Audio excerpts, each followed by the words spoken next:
X. What's in there? Ha We already said it. 41-cent spread.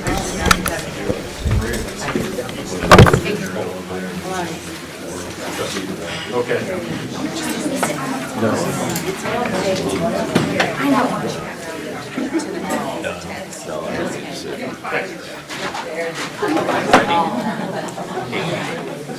Yeah, we're live. You ready to go? Okay. All right, if I may have your attention, we stand to say the Pledge of Allegiance, please.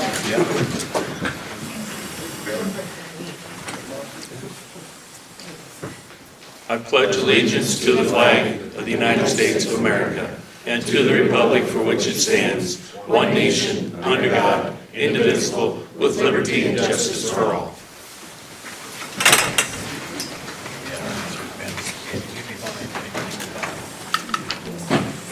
Thank you and welcome. Getting chairs for everyone, I hope? Yes. Okay, very good. We never made this in that old room we had, boardroom. So, all right.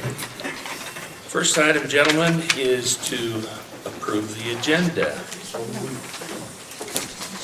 I have a couple changes on that. Item 8 on our agenda. I'm going to remove it. From what I understand, that's something that we're going to do about 10:30 this morning. What is item 8? Please speak and say your name, please. I'm Okay. Jill Marlowe, and I'd just like you, when you're removing or changing things, to state what item that is. I have no problem with that. Of course, everybody had a chance to look at the agenda. So this is to discuss classification of 331.502 general duties. So is that, this is Kelly Van Ray, is that gonna be in your closed session then? I don't know that, Kelly. All I know it's at 10:30 supposedly. So, okay, It's not in closed session to my knowledge, okay, but okay. So So, it's just being removed from the agenda. yep. I think so- people were just inquiring why it was put on there. I'm sorry? Why was it even put on there, do you know? You know, that's neither here nor there. It's being removed. Okay? So, all right. The next item is, So you're gonna finish the motion that you're approving it, removing that item? I wasn't finished yet. Okay, all right. Just for clarification, I was going to ask for item 15, which is a 9:30 meeting, that I had initially asked that to be, when I saw it on the agenda, to be referred to the county attorney's office, but since the county attorney's office is the ones that made the first complaint, that would be a bad move on my part to do that. So, third item, as recommended to us last Wednesday, having timed events is kind of out of the ordinary. Timed events should be for public meetings, you know, public hearings, that type of thing, not public meetings, excuse me, public hearings. An example of that is and I'm sure you guys all in your other meetings, my example is Central Iowa Juvenile Detention. You know, it's normally a 2-hour plus meeting, and there's not a single item on there that is timed. And it was recommended that we remove the times from that. So that's my recommendation as well. So with those two changes for short, and now I'll accept a motion to approve the agenda. Can I ask a question? Of course you can. Alexis Fidel. Thank you. County Recorder.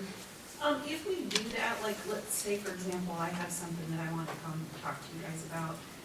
So am I gonna have to, like, sit here all morning to know when I'm gonna be able to? Because It I'm was, supposed to be working. good point.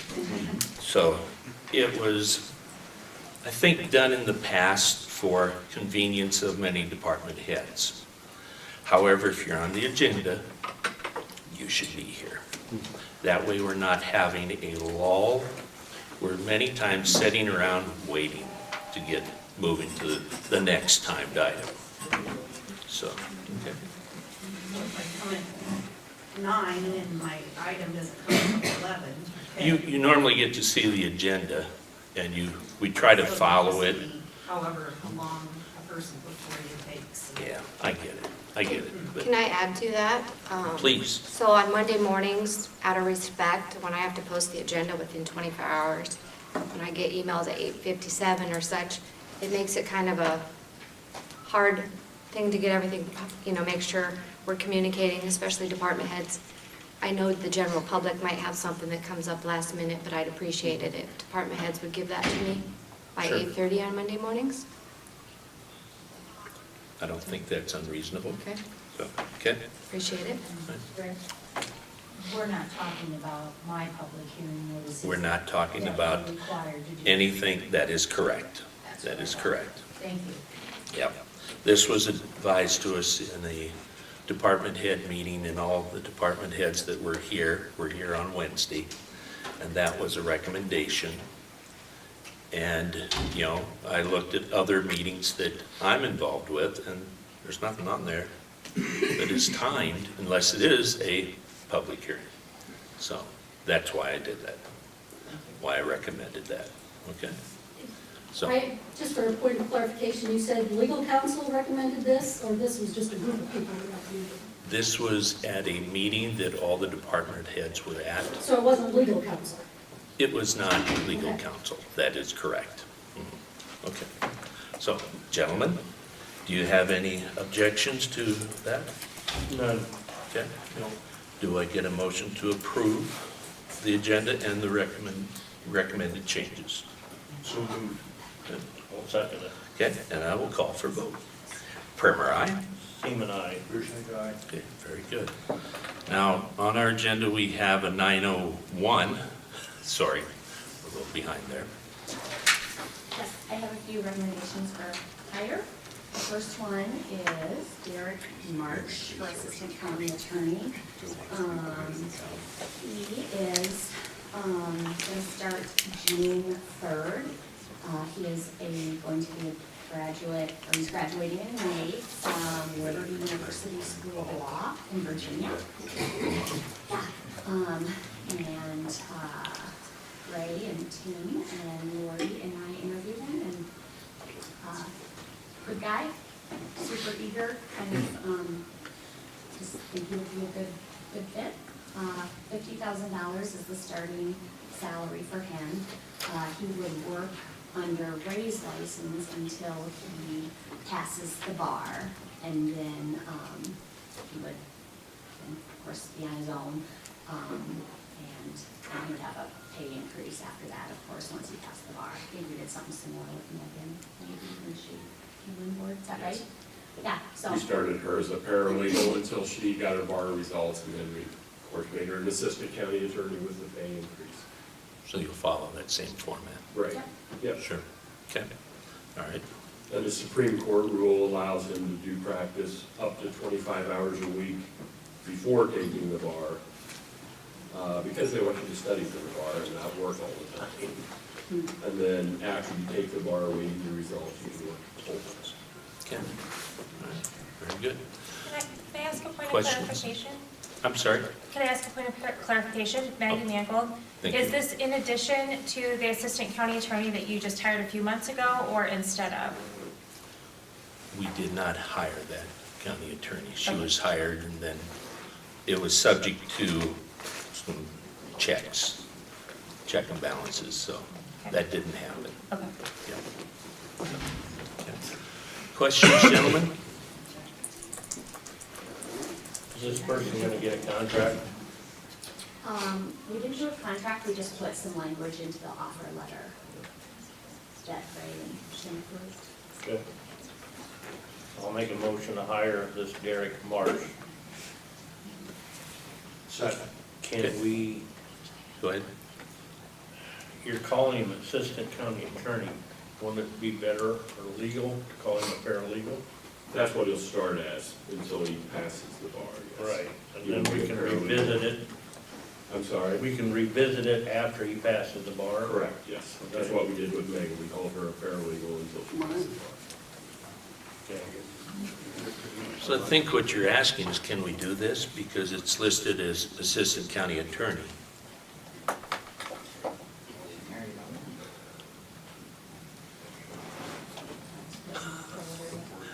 I know it's kind of a fine line, but that's the question being asked. Yeah, we may want to correct that and redo it. Okay, okay. Just So, paralegal slash assistant county attorney. okay, so you'll put it on the agenda for Yeah. another time? Yep. Okay. Can I just print it quick and bring it back in here? It's got to be posted. It's got to be posted. Yeah. Yeah, yeah. So does Yeah. that offer letter you guys approve, that means? I have to look at it again. Okay. Well, so, and it's got to have a 24-hour Right. posting on it. Yeah. Otherwise, we just move it to one of the other ones today. Yeah. Right. So, but, yeah. Okay. Okay, very good. Tracy, you want to remove your motion? Take back my motion. Okay, thank you. Now, the others in here, hiring a equipment operator, is that all under the 901? It's not necessarily timed here. I just put them under Sue's name. I think so. Okay, okay, then proceed, please. So we have equipment operator in secondary roads, his name is Ron Reagan. Starting at 2663, it's equipment operator 2, classification labor grade IBA. He is actually coming from Arkansas. Myron and I interviewed several candidates for that. And this guy used to work for City of Wapello doing secondary road stuff. And then relocated to Arkansas and now wants to come back and be my family, so. And that is April 1 start date for that one, recommendation. When? April 1, next Monday. So is that number 2422 resolution? Since you changed What's that the number? top? Number 24-25. But we didn't do the prior one, so we need to change that number. Because you didn't do the assistant attorney? Right. Oh, so it'll be Now it's 24, 24 then. 24. Okay, so you can change that one manually. Yeah, we need to change those in consecutive order. Okay, this will be 24-24. Thank you. That's what this one is, 24-24. Okay.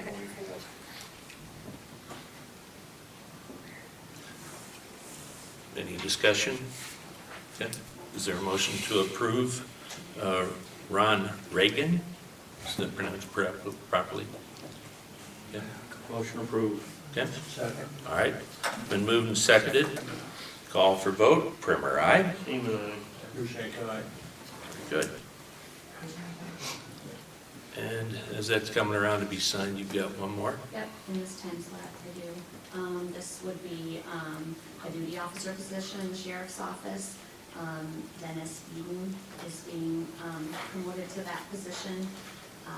He's been here since 2013, meets all the qualifications. He would start in that position at April 1st and a pay of $30.33. That would be 24.25 then. I can't hear her. Oh, Wayne says you need to speak up, they can't hear. I'm sorry. This is a duty officer position in the sheriff's office, promoting a correctional officer, Dennis Eden, to the duty officer position. April 1st start date, $30.33. And that would be 24.25 then.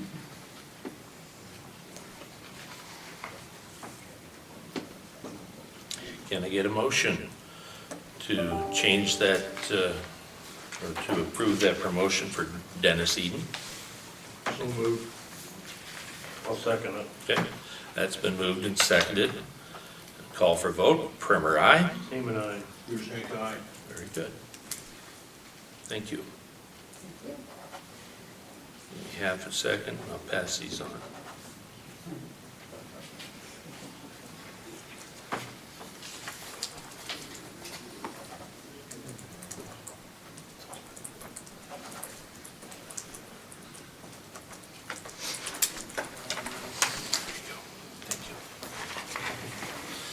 Okay,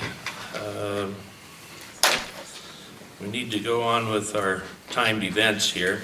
We'll come back to the other items. 9:05, Scott, wherever you are, there you are. I'm right here. Yep. Good morning. Only made 6 copies for attendees, so just take them, pass them around, but want to see one. So this, in our radio project, we're getting towards the end. This is for change order number 7. In the 2 years we've been doing this project, obviously technology continues to change. The routers that were originally part of our spare parts list have been replaced with an upgraded version. So we need to remove the previous 2 routers and replace it with 2 of the updated ones. And this being Easter week, miracles do happen. They're actually $3,200 less than the original ones that were that were in the spare parts list. So we need to approve change order 7 to replace those routers, and then we're to the point where the spare parts need to be ordered if we're going to order the spare parts that were part of the contract. That was like an option. We didn't have to do it if we didn't want to. It's been recommended by everyone, including Mike Day, our consultant, that we have those spare parts on hand. The contract price of the spare parts estimate was $175,000. With the change of the routers, the total costs are $154,782, so that's $20,218 less than the contract price. So, 2-pronged attack here: approve change order number 7, and then approve whether you want the spare parts to be ordered. The spare parts were in the contract. Yes, yes.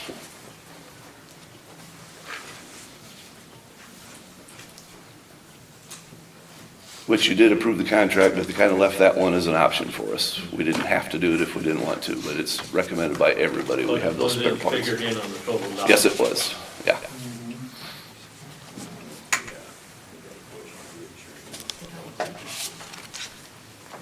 Any questions? No? Okay. So we need to accept the change order and then approve the spare parts. So I think we need to do this in two different motions, please. Okay, I'll make a motion to accept change order number 7 for the savings of $3,200.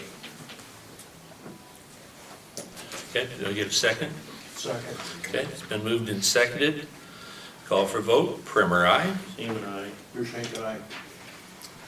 And then whether or not, Do you have time for questions, or is it possible for us to ask you questions? of course, we have time, and please state your name. We know you, but My name others is may Wayne not. Sila. I'm just curious on this whole radio program. It seems to me for the last 20 years, been a pretty good sized can of worms. What's this version of your communication system going to cost the taxpayers in total? Yeah, can we see proof of purchase? Please state the name. Sorry, Don't just speak out to out of turn. Okay. Just wondering if the public could see proof of purchase, the receipt, that it's actually being paid for that amount as well, and not being overcharged or overestimated and underpaid under the table. I would hate to think we have people being paid under the table, No, I'm just saying. and that would be yeah, a horrible accusation. I don't accuse anyone, I just asked if we could see. Sure. And I do believe that all the, We have all the invoices under The the ones that radio actually pay project. for it. well, please speak up. What's that? We have all those invoices separately as they come through, but if you need those, you can either stop in the office and we can provide those to you. Okay, thank you. Okay. Very good. Okay, I can answer Wayne's question. So we're switching over to getting off the old legacy VHF frequencies that have been narrow banded twice and are garbage. And we're joining the 800 megahertz system that is pretty much everywhere in eastern Iowa. It's called the SARA Network, Shared Area Radio Agreement. All of our adjoining counties are already on that. We're the last ones coming in. It's a great system. We're not the guinea pig on this. It works flawlessly all around us. Communications are crisp and clear and are there when you need them, and we'll have instant interoperability with all the counties around us instead of trying to play tag with different frequencies. There's all kinds of interop groups that are available to all of us. I just need a number. How many dollars you talking Well, about? the contract was 7.2. 7.2 million, the A contract. lot of money. Well, sure it is. We offset some of that with our ARPA funds, 2 million of it, I don't know so what that is. it's the federal pass-through money we got after COVID. So we did save on our debt service by using 2 million of that. I got a question, Jerry Gray. What's the life expectancy of this equipment and what's the annual maintenance cost? Okay, the annual maintenance was part of the contract, For how many years? 10. Okay. And in the world of technology, that is life expectancy, but it's not like you get to 10 years and you have to completely replace everything all at once. Some, especially mobile radios in vehicles, are gonna last longer than that. The world of today is the software upgrades that have to happen continually. That's mainly what the maintenance agreement is for, to keep up with all the software and all the brains that work at all the tower sites that connect into the radios. That's all part of that maintenance agreement. Will equipment need to be replaced before 10 years? Some of it will, sure. Will some of it last 15, 20 years? Sure. Will there be a whole new system in 15, 20 years? I don't know, you guess with me. I don't know where technology's taking us. You know if that stuff is safe, even just the megahertz and stuff? Oh, yeah, radio waves. You're sitting in here getting radio waves, so. Yeah, I would feel out for that. So radio's been around us for hundreds, probably 100 years now. So. Okay. Other comments? Okay. Well, then I will accept a motion either way to purchase the spare parts or not. Yep, I'll make that motion. To what? Purchase? Purchase the spare parts on hand. Okay, Actually, it's in the contract, so we're just to order them, right? Right. okay, all right. So, very good. Been moved and seconded to authorize those spare parts as part of the contract. And for that dollar amount of $154,782, if I'm reading this correctly? Yes. In that small print. So, Yes. call for vote. Primer, aye. Freeman, aye. Burchett, aye. Very good. Scott, you got another item? Yep, so here's the next item to talk about. So the floor in the EMA building is settling, sinking. I think you all have that now. There's a couple pictures in those too. Tracy reached out to a contractor to come take a look at it. Concrete Polyfix out of Iowa City. He's got two different quotes here, depending on how much we want to do. So what I refer to as my EMA office when you first come in, that's the worst part. That is down 1.75 inches and carries on into the communications room up to where the footing is for the center supporting wall. And then, so that quote for that area was $1,900. Then the quote in the EOC, pretty much all along the east wall and then along the north wall of the EOC is starting to go. So we determined, hey, as long as they're doing this, maybe we should just do both. That room is a much larger area, and the estimate for that room was $2,590 on that one. So we split them up so you could do one or either or neither or both. Emergency management does not budget for building maintenance because we don't own the building. Jill will remember this. Oh, yeah. Oh, yeah. The Emergency Management Commission secured a federal grant to build that building, but the supervisors at the time were adamant that the county was going to own that building. The commission agreed. And so the agreement was the county owns the building for the use of emergency management. So that's why we don't budget for maintenance, because that should be a county issue. So as far as how it gets paid for, that's up to you guys, or don't do it at all. But this is our estimate. And the contractor was very confident that this would be a fairly easy fix. Did you have a comment, Sheriff? We do have building fund for the sheriff's office. Of course, the building is connected right on. And I didn't know if any of the other courthouse buildings had a maintenance fund, but I don't know the budget's on those. Yep, we should have plenty out of Department 51, but Yeah. if you're talking this fiscal year. Yeah, I think we'd want to do this right away, wouldn't we? Or wait, I mean, it's up to you guys. Okay. So we'll get with Haley if there needs to be a cost split or something, we can do that. Okay. I have a question. My name is Jim Gill. What's causing this issue? Do we know?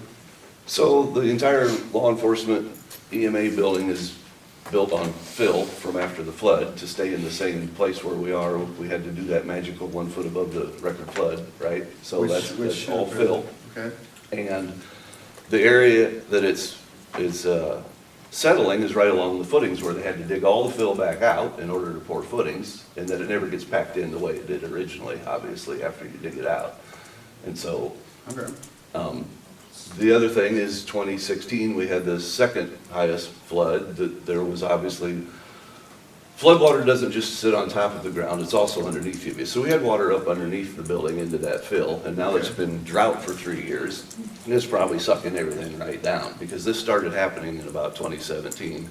Just slowly, the gap started getting bigger, and by now it's 1 3/4 inches. And so I said, we better do something about this before we end up with a major crack in the floor and we can't fix it. That just seems like a large drop for. Yeah, it does. I just wondered. Yeah. The last year, it's increased greatly. Yeah, this last year it really started really going noticeably fast. Scott, has the city weighed in on it, being how it's in a mapped floodplain there? Has the city weighed in on issuing you a permit for that? A permit to do what? Working, since you're in a mapped floodplain here? Has anybody reached out to them? No. We can. We'll reach out to them. So there may be a permit fee or something that may have to be covered in addition to this. Okay. I don't know what the city charges for that type of stuff, so, okay. But, all right. And Tracy reported on this to us last week, if you recall. And so we've had some time to think about it, obviously. So the question is, do you want to repair just one or both areas? You know, I'd hate to see something happen where, like you have stated, this has been going on for a few years and you just see it dropping. Do they guarantee their work? In other words, that if it keeps settling down, will they fix it? They'll come and put another shot of stuff in it, but they'll be charged with it. There is something here that talks about the polyurethane warranty and liability waiver here. So it does talk about some of that there. Gary, if you can read it, mighty small print again. So, yeah. So it does, and I presume you have visited with them as well regarding this, and this is their standard warranty, I presume. Yeah, So. yeah, Tracy actually reached out to him. Okay, very good, very good. Okay. Other questions or concerns? What's you guys' feelings on both sides, one? I think as long as we got them here, we should fix it all. Is the concrete cracked in either location? Well, there's just about like this carpet squares, and you can't feel one, you can't see one. Okay. Scott's office, you would think you would see one, but you can't feel one. Okay. My guess is it's tipping at the expansion joint that they cut in. That'd be my guess, Well, and I know based on the angle of where it starts. it was discussed last week that the rebar is totally centered, something like that. Yeah. Yeah. So it's tied together pretty well. But, okay, all right. Well, based on, Are they gonna tear up all the carpet too then, so you can actually see what's going on? They're just gonna, excuse me, they're just gonna tear up where they need to drill the holes to inject the polyurethane. And he said they'd more than likely be able to reuse the same carpet squares, but if not, if some get damaged, we have a whole pile of extra. Ron and I checked that out a couple days ago, so we've got plenty. Yes? So how do you know the estimate if you don't even know exactly what's wrong with it all?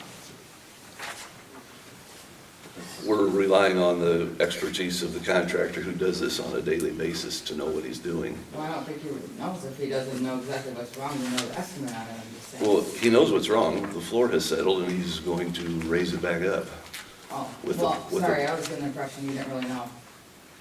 No, we know. Other questions? Okay. Sounds like they would like to fix both at the same time while he's out here, which makes Yeah, sense. it makes sense. I have Yeah. a question, and this is maybe more to Scott. Yeah. Since that was constructed with FEMA money, is there any requirement from the federal government for X amount of years that you have to use an engineer to determine if that type of repair needs done? I'd have to look. I would think we are well outside that window by now, but I can certainly I check. always thought it was a 20-year window. A lot of stuff they do is 10. I'll check. I don't know, it's just- Yeah, that's a good question. Okay. I'll definitely check. So a motion should probably include that it's done, according to, if need be, Right. to FEMA requirements, as well as getting city permits. Okay. Okay? So I'm looking for a motion. I'll make a motion to that. Give them permission to do both rooms and check in on the city permit and the FEMA. Second. All right. It's been moved and seconded to accept these estimates, get both locations repaired, and I'll call for a vote. Primer, aye? FEMA and I. Hearsay guy. Very good. Thank you, Scott. Thanks. Dean? Make this quick. This is just a purchase service contract between East Central Iowa Council of Governments and Benton County Transportation, the one we sign every single year with them. That, we got the billing, we maintain the vehicles, all that. Yeah, you sent I us sent it out copies. to you Yeah. guys. What, usually the chairman signs it, I send the 2 copies to them, they send me a copy back, so one goes to the auditor. Sure. Okay. Any questions, gentlemen? None.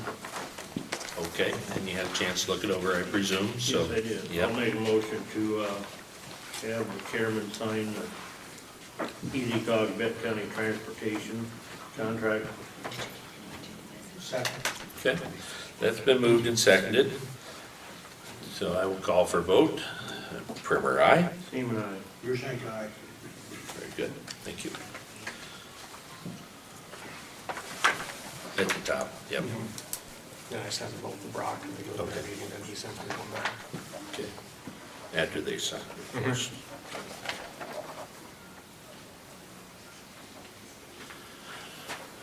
Today is the 26th.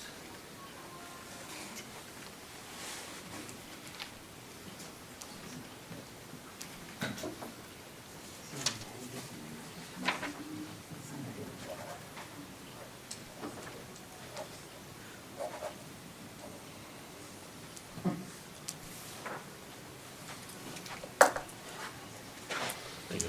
Thank you. Okay, trudging along here, we're at our 9:15. And I presume that's why you're here, Rick? Yep. Got prices for the painting of the soffit here. Thank you. Thanks. We got 3 bids for it. There's a huge price difference between the first one and the next 2. But the first one was triple cross, Restoration from bidding here. They came in at 3,200. Next one was Superior Painting out of Ankeny. They were at 18,424. And the third one was Schlarbaum Construction. Let's correct that. They have tax on there. Oh, but- 19,600, there you go. Well, but we're tax Well, take the exempt. tax off, yeah. Yeah, so, okay. Okay. And then Schlarbaum Construction was 23,120. So these were the only three I received, so.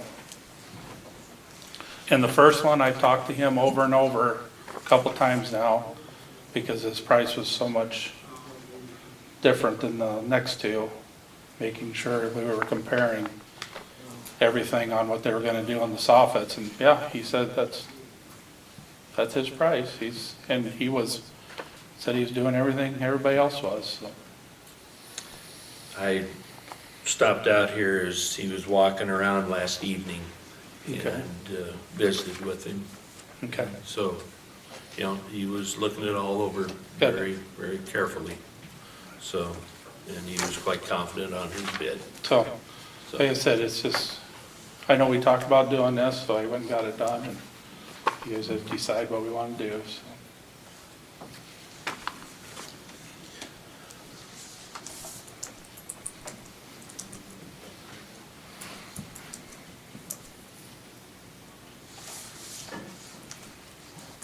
Any questions, gentlemen?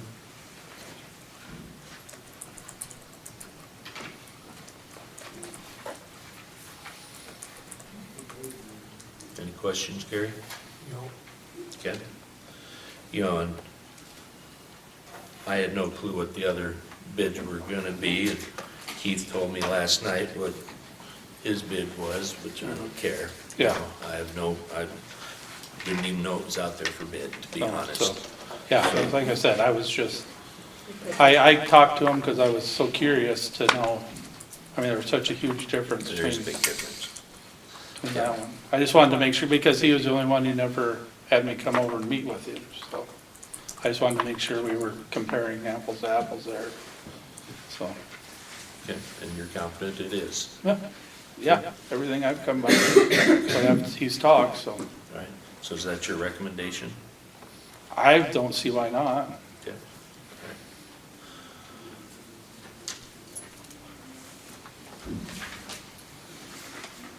He told me he was a one-man crew and no overhead is how he explained it, so. The only thing I don't know is the paint he's using. The other two, price is Sherwin-Williams. And I don't know what he's pricing for paint, so. You didn't call for specific No, paint, did you? I didn't know there was anything special for it. Okay. All right. Questions, gentlemen? Already asked that. Okay, Make a motion to approve this Triple Cross Restoration. His bid of 3,200. Second. okay. It's been moved and seconded to accept the low bid from Triple Cross Restoration for $3,200. And I will call for a vote. Primer, aye? Seaman, aye. Rushing aye. Very good. Okay, you'll notify me? Yeah. Thank you.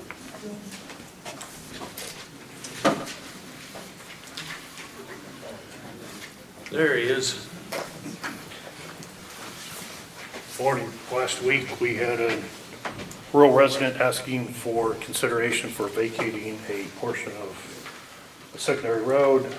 So I would propose that Tuesday, April 23rd at 9:30 or 10 o'clock. You tell me 9:30 and 10 are both available. I just suggest 9:30 in case you don't have anything else that comes up before that, to hold the public hearing so we follow code Chapter 306 on properly vacating a portion of road and hear from anyone interested or disinterested in doing so at that time.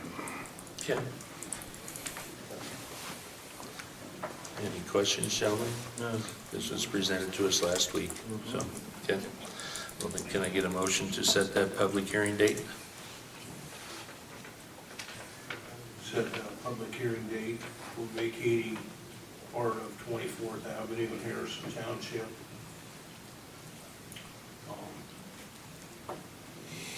9:20 a.m. 9:30. Oh, 9:30 a.m., excuse me. On the 23rd Yes. of April. Okay. All right, it's been moved and seconded. I'll call for a vote. Primer, aye. Seaman, aye. Your shank aye. Very good. Thank you. Secondary Roads has solicited a bid, quote for for a new motor grader to replace one out at Secondary Roads. We received quotes back from Altoffer for a Caterpillar 150 for $449,607. For Martin Equipment, we received two quotes for a John Deere 770G. One of them was with a Hinky wing for $393,750, and one was with a Falls wing instead for $383,790.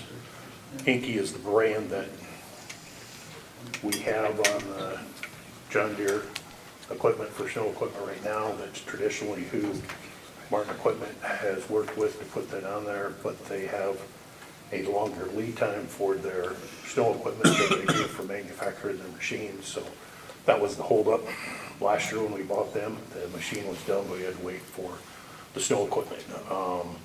Falls wing we had on at least one machine in the past. Doug went and looked at one that's on a machine in Hardin County earlier this week. Feels it looks very similar to a Hinky and would work well enough. I say well enough because it's been a number of years since we've had one, so there's probably been some improvements from the Falls wing. The Falls wings have to be manufactured in Minnesota.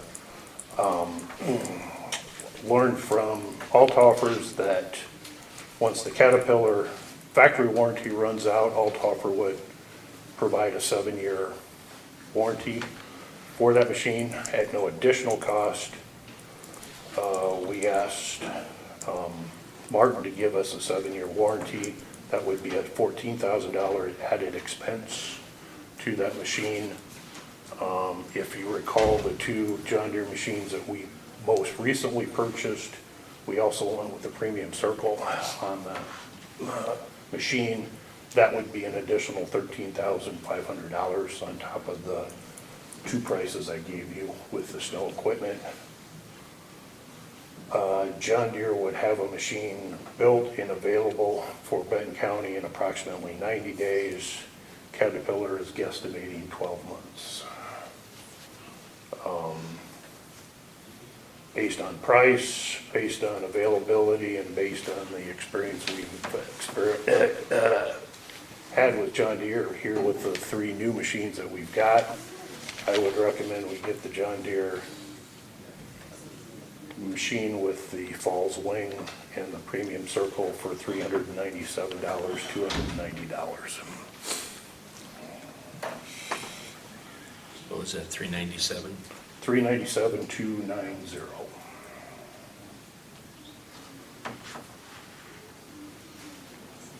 Okay. Any questions on that? How long's the wing out? 10-foot wing. No, Standing. order wise, that's from Minnesota, right? Right, 8 to 10 weeks, so pretty darn close to the same time that the machine would be available. But that's different from the ones you got on the other 3, right? Correct, the other 3 have Hinkies, but the Blairstown machine, back when we had a Champion machine, had a Falls wing on it. It also had a Falls V-plow. You have no concerns with that then? No, we do not. Okay. The Falls wing operates very similar to the Hinky wing does.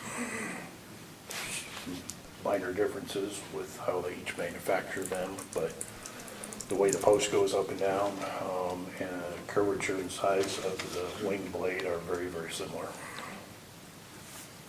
What are the last graders that we bought? with 8 years? The last 3 that we've purchased have been John Deere's. The most 2 newest recent ones had the premium circle. One of them's in Garrison, one of them's down in Blairstown. And then one that was purchased before that is the one that's in U-Haul. But all 3 of them are the same model. It's just the most 2 recent ones had the premium circle. We do have a question over here, Doug. Are these replacements or in addition? These would be a replacement. We would take one of the machines that's in service right now and replace it with this one. You normally kind of rotate things out. Don't you keep one as a spare, so to speak? We actually have a few that are kept as spares. Right now, the one that we're looking to replace was one. We've got 2 that we're looking at unless something drastically happens to one or the other that would definitely change one's mind. The machine right now that we have at our main fleet is a 1995 Cat 140H that we overhauled ourselves from bumper to bumper, but it is approaching 30 years old, so it's probably time to just sell that one and replace it as opposed to keeping it as a spare based on its age. Sure. It's probably due for another 3rd overhaul probably, or major work to it rather than end up with it in our fleet that way. It's probably well used by somebody that wouldn't put as many hours on it as a part-time machine. Yeah, makes sense. All right. You have any questions, gentlemen? No, I'll make a motion to approve purchasing the John Deere the way you want it. With the falls, Falls wing and the premium circle. Yep. okay. And that was $397, $290. Correct. Okay, all right. Do I get a second? Second. All right, it's been moved and seconded. Call for vote, please. Primer, aye. Seaman, aye. Here's your guy. Very good, Myron. Thank you. Thank you.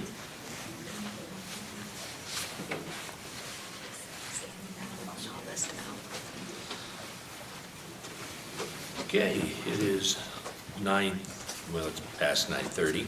That's our next timed item. Oh, there's Ben. Okay. Before we get started, I would like to remind everybody that this is actually a board discussion with an employee, but if you have something you'd like to say beforehand, we would like to hear that. So, but as we get going, that's when the questions will stop. Okay. Any input? I have a question. So, Sure. Can you explain why we're here, I guess, what this is about? There was an investigation as to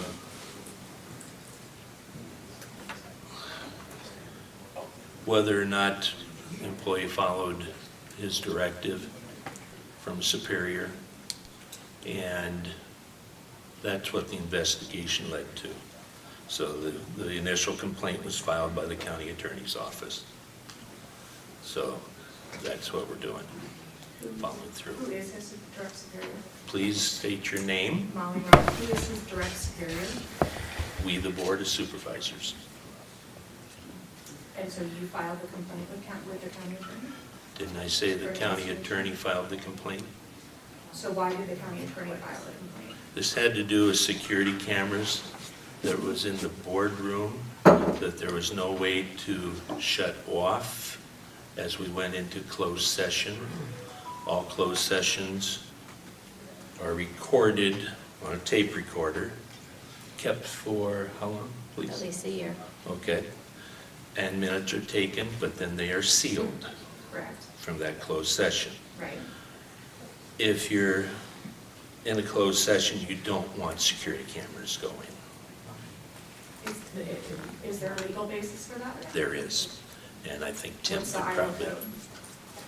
The Iowa code is that anything in a closed session is sealed for public dissemination. It can only be open from under the seal by an order of court. And so you can seal the video? The video recording of it?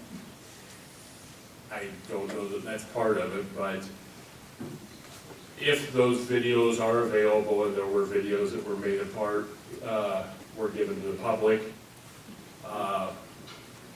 from after a meeting, and, you know, it's possible you could zoom in and see documents, or someone can read lips, there's just security issues there with the closed session. So are you saying then that those videos were released to the public and that's the problem, or that, I guess I don't understand the issue. Well, that's what we're here to discuss. All right. We do have another question back there, Kelly. So I understand that it's coming from a closed session, but I've been at so many meetings, I think the majority of 2024 so far, and there haven't been any closed sessions. So Yeah. is this a new, like, problem, or when did the investigation stem from? County attorney had indicated that there was going to be a closed session coming up in the near future. And he learned of the cameras, and he said those have got to come out. So it doesn't have anything to do with the complaint from the ICANN? All has to do with confidentiality and closed sessions. Kathy? I'm Kathy Tumulty. I watch the supervisor meetings, and I have ever since they were available. And it's great to be able to see everything that goes on in our county. And does that mean you're gonna erase the cameras from all the meetings that people enjoy watching? This was the security camera, totally separate system. It's not these that are in here? It is not. It was in here, it's not now. Yeah. But yes, those cameras, the YouTube cameras, are not part of this discussion. But normally, we have a security committee that acts on those decisions, right, Ron? Correct. So I personally don't feel safe being in this room without a security camera. I mean, there's a lot of, this building houses a lot of different disgruntled people, not just in the boardroom, but the housing going on in this building, so Mr. Chairman, I'd ask that we move on with the meeting, this is an argument time. Okay, very good. Not arguing, stating of safety. Okay, very good. Can I say one thing, sorry? Please do. I just remember during COVID when we were going to have to reopen everything. No problem. We couldn't just make a determination to reopen yesterday, we had to go to the security committee to discuss this. So I guess my thoughts are, we're talking about security cameras. That is correct. How come that didn't go to the security committee first? You know, I asked the question, when did it go to the security committee? Do you recall? When did what, sorry? The approval to put the camera in to this room, individual room. We have it in the hallways. We have it in the hallways at the courthouse. We had it in the previous boardroom at the courthouse. And there was one from the old system that has been in there for 20-plus years prior to, We've always, before we replaced them. I mean, we just improved, and, I mean, we didn't have this building back when we started the security committee. Okay. So, All right. So that's basically an answer. Why wouldn't you want security in here? exactly. And I understand the closed session issue. Mhm. Outside of that, why wouldn't you want a security camera in here? Well, we also have the sheriff attending our meetings, which I would like to think he's, Is he here the entire meeting, every meeting? Or I have somebody come. And there's security in the hall. I would like, my own personal opinion, I would like to see this matter go, the camera issue, go to the security committee. Our secretary is back, so we can get the minutes of the past meetings and look and see if this was talked about, because I can't tell you the exact year that this system was put in this building, but I think we would like to have that answer. Okay. as to when that took place. And I'm just going off memory, I don't recall saying exactly where we were gonna put cameras in this building. I would actually like to see more cameras. As Haley had said, we have, I'm trying to argue, I'll just cut it short and say that I would like this to go to the security committee so we can review all of the past committee minutes that have been taken, and then we can report back to the board of supervisors as to what we have found. Okay. All right. Now And then, this, one more thing, a way to move forward, so we could have the camera back in this room. I'm not for taking down security cameras, I'm for adding to our system. Have it so if we do have a closed session, we have an interview room in our office that operated just off of a simple switch. You're not using the room, you shut the camera down. You need to use it, you turn it back on. which makes good sense, and I'm not sure that was ever given as an option. It was not, Yeah. So, that I'm sure. okay. We do have a question behind you, Ron, if I may. My question is getting back to the item at hand. You all three just said that you were the IT supervisor. Correct. I do not remember or recall seeing this on an agenda to direct him to disconnect it. So how was he directed to disconnect something? By his supervisors that cannot make a decision unless it's on And his agenda. it's additional items from there, if I may, Jill, and we will get into that Well, as we go forth. the comments earlier was that he didn't do what he You was asked who the directed to do. supervisors were. That is correct. But it was And- never on an agenda for this board to make that decision to direct him to do that. And Whether it was the, in closed session or whatever. okay, all right, point taken. All right. Maggie?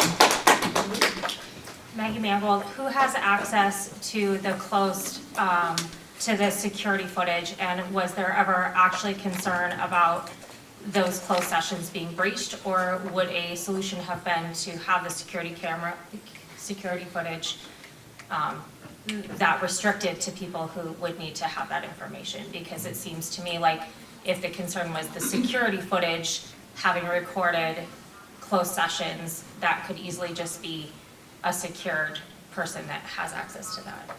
Okay. As far as who has access, Ben, of course, would be able to tell that more. Mr. Chairman, the issue we're here for today is for the board to discuss a personnel issue with their employee. It's not all these other questions that are not on the agenda. That's The very issue true. is to do what you do with your employee. Okay. All right. Moving But we forward. all care. I understand that. And we have a right to know. I'd just like to say one more thing, because we're talking about our employee here. Ben is a wonderful IT person. If we didn't have Ben in this county, we'd be up the creek. He's there when we need him, he's there when we go down. I'm a office that needs to be up and running every day. I do documents for everybody. If I can't enter my documents, and we didn't have Ben on site, we would be up the creek, so. Benton County Supervisors. Hello? So I just want to make that statement. He's a very important person. Thank you. I couldn't do my elections without cybersecurity as well, sorry. All right. Well, we will move forward here. Ben, it's your option if you'd like to do this in a closed session, your personnel review or not. No, we're gonna do it open. Okay, very good. So we'll go forward. Sue, you had a list of items, is that correct? Would you like to proceed with those? Sure. So, I was tasked into looking into, And please speak. loud. Oh, I was tasked with looking into the issue of Ben not following the directive of his superiors. And so, I launched an investigation into that. Part of that was having, a conversation with Ben to find out why he, didn't follow that directive and just, getting his side of the story, I guess, so to speak. And in the course of that, there was some dishonesty, I guess, and handbook violations that came to light. And so, as I had been asked to summarize the findings and bring back to you his superiors for next steps or action or how you want to handle it from here is what I was doing. So, do you want me to go kind of line by line through? I think you should. Okay. And you gentlemen have copies? They were emailed to you. When?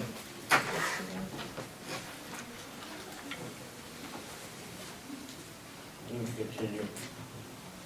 Any copies or you just got on your computers? We can't hear you, we can't hear you. Do you want me to go make copies for you, Board of Supervisors? You're just gonna look on your computer? Okay. Can I ask something? No. No, it We're has in- nothing to do with this, but if you've got a document, it's public record. Yeah. And I'd like a copy. So would I. Me too. Yep. I would as well. Okay. You have a problem with that, Tim? No. Okay. Shall we take a break and get some copies made?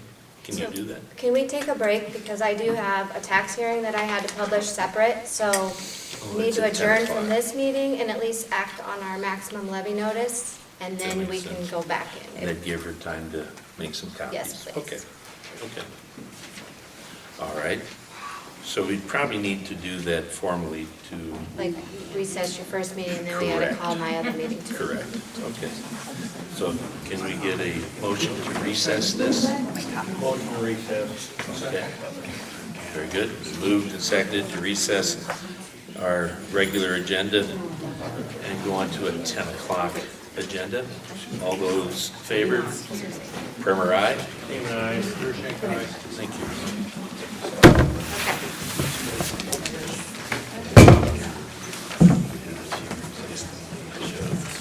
So I did bring, I know.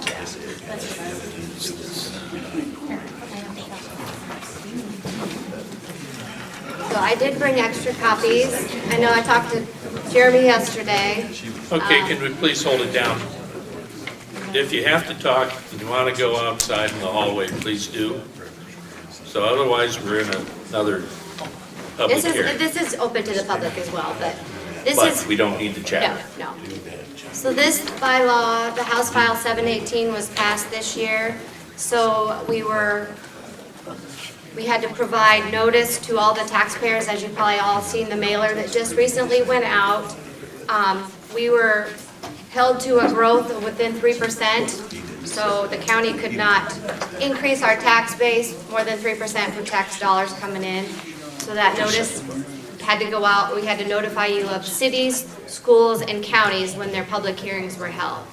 So that's what this meeting is about today, so the board knows what their maximum levy rates are gonna be. So if anybody wants a copy, I have extras. Is that the stuff we got in the mail? Yeah, and that was very confusing, I will say. You think? Everybody got those and thought it had to do with their own personal tax statements, but I assure you, it's not your personal tax dollars. It's as a whole. So for example, Wayne, for Vinton Shellsburg, that top one was what Vinton Shellsburg as a whole, as a blanket over the county, what they're gonna get versus last year. That meeting was last night, and it was an hour of my life. I'll Yeah. never get back. Well, my voice is quite dry today My from hope speaking is to a lot this of will be people a better yesterday. meeting. Yes, yes. So this is nothing to do with our taxes? Yep. I mean, that's what we're doing, the maximum levy notice. So, yeah, that's very confusing, but I did not create that, so your legislators did, so please give them a call. My concern is I didn't get it till Saturday. That's Me how it either. was. We Me could either. not download the system from the Department of Management. Everybody had till March 20th. Every entity had till March 20th to put their budget hearing notices into the Department of Management. And then I was working well past midnight last Friday, importing all that into my tax base software, exporting a file to a mailing service, and then proofing those to make sure like each entity got, if you lived in the township, obviously you didn't have a city on there, but if you're a certain school district and then the county as a whole. So it's So- specific to every tax base entity. So this has nothing to do with me. Well, it does, it's your tax dollars as a whole. It's just, that statement is not for your particular individual parcel. It's as a whole, so that's why the legislation, they didn't think this through before we had to enforce it. Okay, I got a question. Explain to us what's happening here right now with this meeting. It's just the board has to, last year we had to do a maximum levy hearing. This one is similar to that. It's just, the board can't go above what we published that their levies are gonna be at this point. They can reduce, but they can't increase. Is that a state directed, the maximum levies? Yes, so the House Mandated by the file, state? yeah, so like our general basic I fund, don't think you opened the meeting officially, did you? Yeah. yeah. Well, I mean, we could open up to public. Yeah, yeah, okay. So officially, we're going to open this public hearing. But I can let the board speak on that. I mean, it's their levies and, Well, you got the best handle on it, there's no doubt. which I know you Yeah, guys didn't. And it's confusing. I've as can be. attended those meetings. I know you guys didn't come to those meetings, but we did have a couple meetings combined with supervisors and auditors at the state level with the Department of Management. It got quite heated last week because there were some supervisors in the room stating, why are we even doing this? If we don't pass it and we're held at last year's levy, we can increase our levies. I mean, there was a lot of back and forth. But, so our general basic fund is maxed out at 3.5 statewide. So there's like 30 counties, 29 or so counties that had above the 3.5. So it's my understanding that was partly why this House File 718 went into place, is because they're trying to get those counties that are above the maximum levy back down to where they should be. But then it's also to the point where, at what point do we increase that maximum? Everything else is increasing. Why are we still held at that levy rate that was enforced over 20-some years ago? So it's a rate of increase at 3.5. Correct. We can't go above. So with the growth in the valuations and then the rollback factors, for example, Benton County, we were predicted to have a 3.11% growth, so I was forced to reduce my general basic. But I still can use general sup because I'm still at the max. And then also with the EMS levy being passed this year, that's an addition. So overall, you got to look at all those different factors within the different funds, what our overall levies are going to be. So the growth is, the percentage of growth is on the valuation, not the taxes. Correct. Between the both. That's what they take, the assessed value times the rollback. And what, if you were to visualize last year's and this year, yeah, Jill knows this very well, and she agrees that this was not a good planned out statement. The hearing, or the notice that's put in the paper, and I guess I'm saying this to the board because it's your hearing, I think is very deceiving. And I understand it's the state's form, and that you have no control over it. But when I look at this, it's telling me that as a rural taxpayer, my current certified property tax on a $100,000 house this year is $557. And next year it's going to be $500, which is a 10% decrease. The only thing that does not take into account is that you guys had a reassessment done and increased that $100,000 house from this year to $150,000 for next year. My taxes are going up. There you go. They're not going down. That's correct. Yep. And I think that every taxing entity needs to be aware that because of that increased valuation, the levies need to be coming down, not going up. And the county's levy is going up.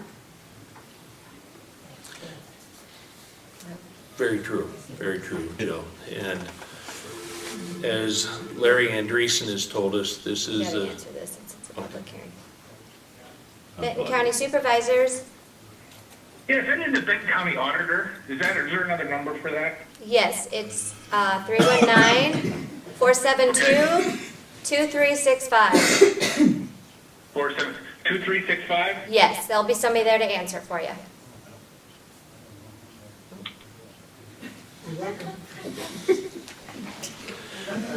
As I was stating, Larry Andreessen told us that this was a valuation that was mandated by the state. Yeah, I don't it just- disagree with yeah. that at all. He did have to do that. You know, I Yeah. understand the laws. That, yeah, and it bites. You know, they roll it, give you a blessing on one hand and slap the other. But You that know, they doesn't get in your mean pocket. that you can't reduce your levies. These are a max, of course, and you're very familiar with how that works. I know, but without having seen the proposed budget, and you guys haven't gotten your proposed budgets done yet, as far as I. Which I did find out too, we have to reset the public hearing date next week because we weren't supposed to set that hearing date until after today's is all said and done. So I can't even go propose it on the Department of Management, so. So to that point, you've got a rough draft of what you would like your budget to look like for this coming fiscal year. Correct. How does that compare to like last year's or the last 5 years? This property tax thing is an irritation for most everybody. They want all the services, but they don't want to pay for any of it. Right, It's and human if nature, you. but how you doing on that budget, Rick? Yeah, with all the wants, you know, it's pretty tough. And then, you know, wages alone, cost of living has been 20% increase the last 3 years. And, you know, I have stated that Main Street hasn't had that. You know, your grain hasn't probably gone up 20%. In fact, it's gone down. Sure. Most farmers will be growing corn this year at about a loss of $150 an acre if they're paying average rate. Sure. The countryside is not flush. Correct. But nevertheless, we still want the services, roads graded, snow moved, and all those things, probably willing to pay for that. But I was just curious if you've got a number in the back of your head, so well, compared to what it was 5 years ago, we're up this much, and last year. I don't, Wayne. Sorry. Also not a year. No, I'm not. All right. I can provide you a list of our levies over the past few years if you want me to. I just need the total gross dollars. I mean, the school board last night had 14 different accounts, and I'm going, put it all together. Yep. And I understand from last night's meeting that property insurance has gone through the roof, and I understand people costs have gone through the roof. All those things considered, not a heck of a lot they can do about something. You gotta insure your buildings, right? Yeah. And on and on and on for there, but I just was wondering. Cost of equipment, just as we had done just now with Myron. I have an understanding of that. It's Gone just through the roof. It's just the number, Yeah. because I can't understand all these different accounts that you guys work Sure. with. Can't get it. She'll get you some information there. Kelly? I think to everybody's point, just to follow it up, is that I think as the Board of Supervisors, you guys might need to do a better job of looking at some of the unnecessary spending. So things like a texting program, criminal background checks that don't need to be outsourced, things like that. Part-time person in the HR department. That's where I think you guys need to be a little bit more diligent about spending money. Oh, I think there's more than just those few that you may have recommended. There's quite a parcel of them, you know, and it goes on to other things. I mean, we're spending hundreds of thousands of dollars to put, you know, auditor records on microfiche, recorders records. That was done by that ARPA is, funds, so don't include that. That's federal That's passing. fine, it's fine. But it's, you know, There's money that was spent. Yes, but that was restricted use and that during COVID when we were shut down, that was that is things- just that, Yeah. she was just asking for some Yeah, no, that's examples, fine. and that's all I was doing. This is a $20,000 deal, wasn't it? This letter that you had to send out, did Oh, it yeah, not the cost you mailer? guys $20,000? County spent $20,000 to I send will. out a worthless piece of information in there. There's a on the lot of face it unfunded was- mandates, trust me. Was deceiving. Yep. So find Tom here. You know, we have juvenile detention that you're mandated to pay for, which we can't control. Medical examiner, we can't predict how many people are gonna die in their homes this year. It's just things that we have to be prepared for and have that fund balance reserved to amend as we need to go along with the fiscal year. So it is scary when we It's spend more anything than but a you're perfect system. bringing in on those funds. How many more years do we have on debt service? 3 more. But then there's an ongoing cost with that tower site too, right? It's 100,000, I think, That with won't be a debt- maintenance but that won't afterwards. be a debt service level. Correct, no. So that's gonna have to come out of your general fund. Yep. So you need to start controlling spending now. Because it sounds like in 3 years, you're gonna have a $100,000 hit to your general fund. How's rural basic doing? That fun. That one right now, I mean, right now it's okay because we didn't have a lot of weed action going on this year. So that was quite a reserve going there. Don't get me started on that. Well, I'm just stating the facts, that one it does, but it's gonna get back into place, so. And actually, in your defense, to do that, you guys are also, you have that EMS levy that is coming under the county. And so there's a 67 cents right there that hopefully you can reduce other levies to try to offset that increase in taxes. We have a meeting this Thursday with that regards, because that's gonna be into a trust fund too within the county. So it's not gonna allocate out like it does for other, like cities and schools, so. It's still gonna be restricted. Correct, yep. So we haven't decided for sure on that. That's another meeting we get to go to and, yeah, Yeah. there's a lot going on. Lots of right stuff shoved down our throat. Okay. So at this point, that's all we need is, I don't even have to do it by resolution, I just need you guys to formally accept that this is your maximum levies and you will not go above what was published or. You want to see those? I'll make a motion to approve. Second. Okay, been moved and seconded to approve the maximum levy. All those in favor, call for vote. Primer, aye. Seaman, aye. Okay. Now, do we have to set the date? Well, I don't have that on the agenda, I'll have it on next Tuesday, so I just read that through it again this morning. We've already set it for April 16th, so, It'll have to be moved or reset or whatever. Yeah. Yeah. Okay. but I'll keep the same date. So the Pardon me? next hearing date I am proposing will be April 16th, at 9:30, so the actual budget adoption.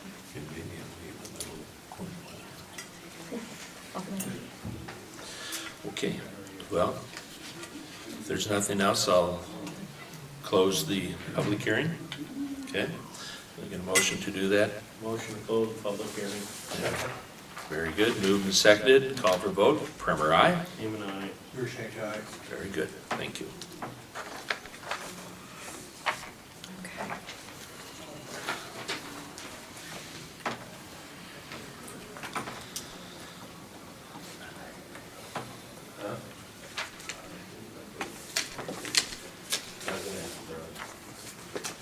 Okay, we have another one at 10:30.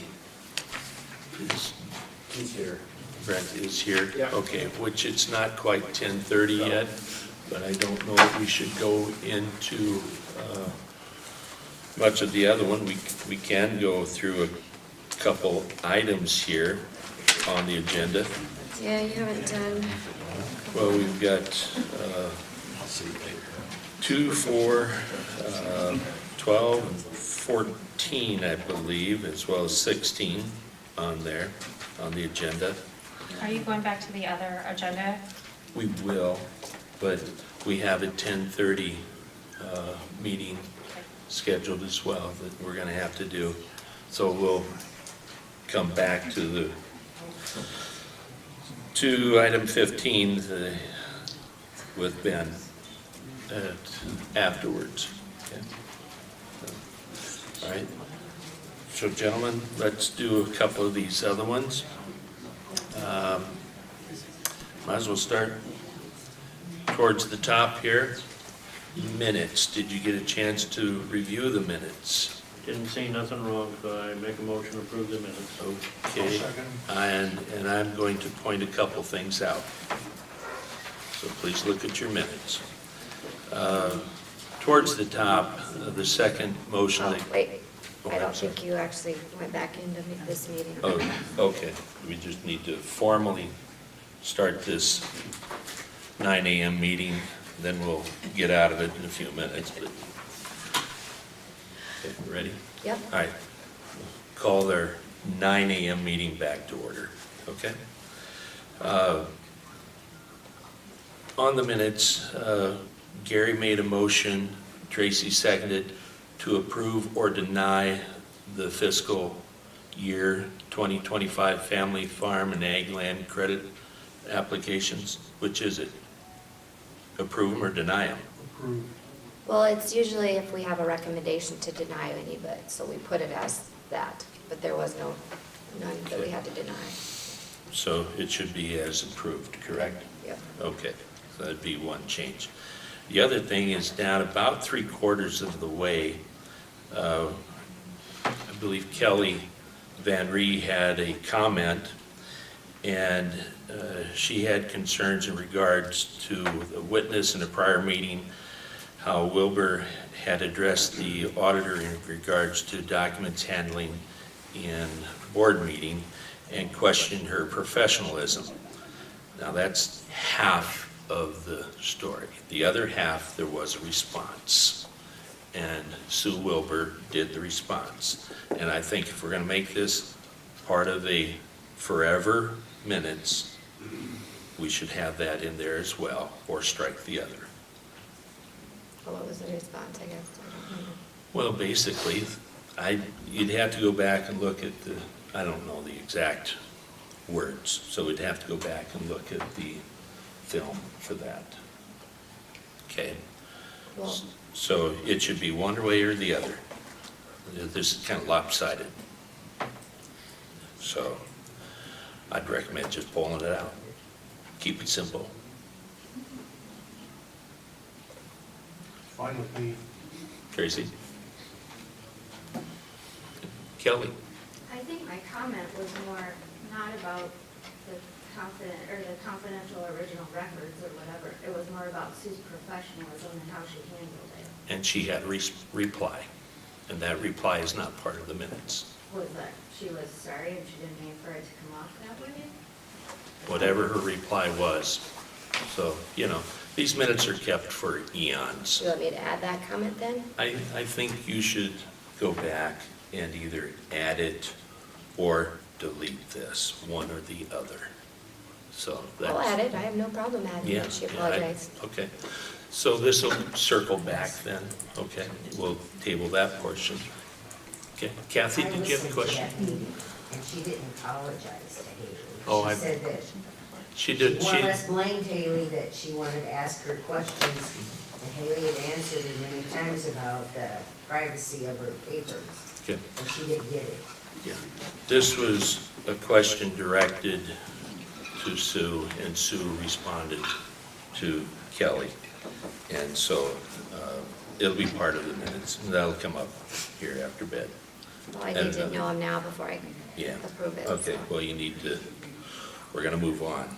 How about the claims? So it'll be the first time we've come back with minutes. Okay, so do you want these minutes on next week's to approve them? Please do. Okay, That way you can go back and watch the film if but need be. by law, we're supposed to send them to be published within a week. That's fine. Won't be the first time we've had minutes moved. So, all right. Claims? I didn't see nothing wrong. I didn't either. I didn't either. So is there a motion to approve the claims? Motion to approve the claims. Okay. I'll second. Okay, been moved and seconded to approve those claims. Call for vote. Primer, aye. Seaman, aye. Hearsay guy. Good. There was no ARPA bills, Haley? Nope, not this I round. didn't see anything in there. It will be in the next one. Do you need these initial? Yes, please. That's probably for the weed department.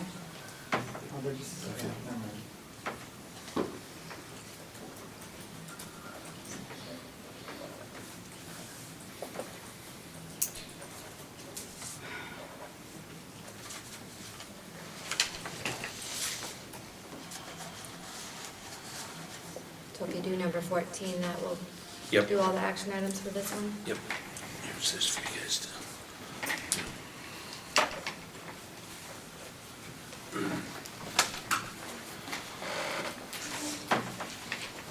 We got a 12 also with the out-of-state training. Oh, yeah. I don't know who's talking on that. Okay. All right. Let's jump way down to item 14 to appoint Larry Halas to the Van Horn Benefit Fire District. I'll make a motion approving. Second. It's been moved and seconded to appoint Larry Halas. Call for vote. Primer, aye. Seaman, aye. Rear-Snake guy. Okay. We have one other item here.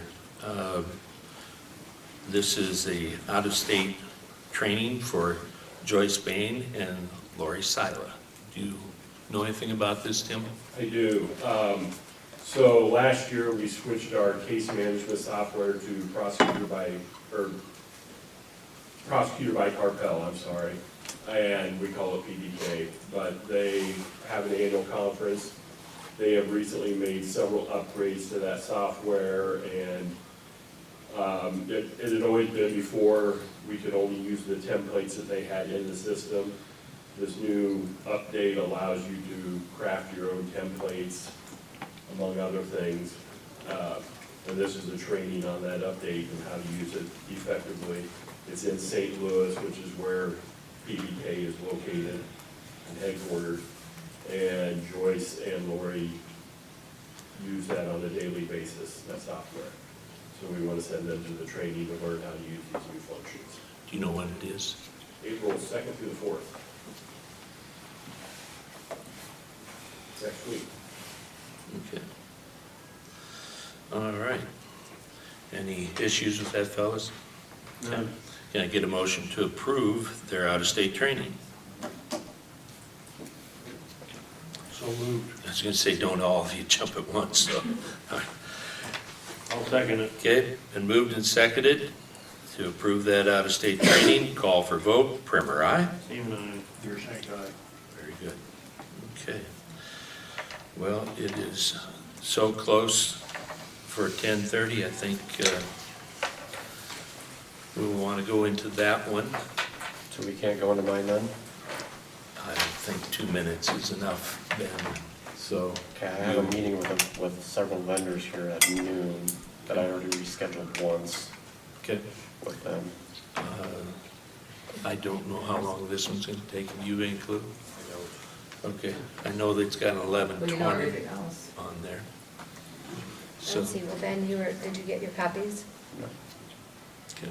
I don't think they've been handed out yet. Can we get So- the copies? And in talking with Ray and other counsel, those are confidential documents, so we won't be giving them out. Okay.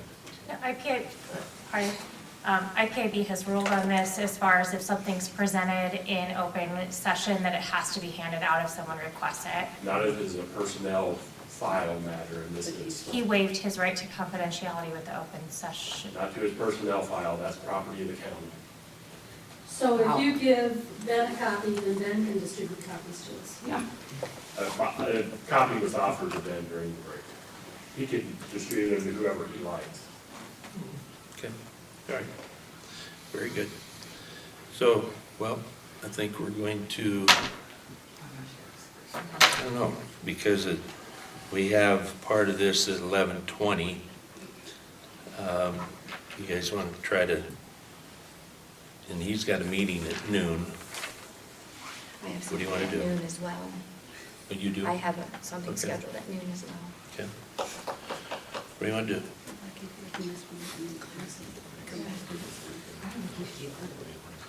Well, the 10:30 can wait, we can finish this up.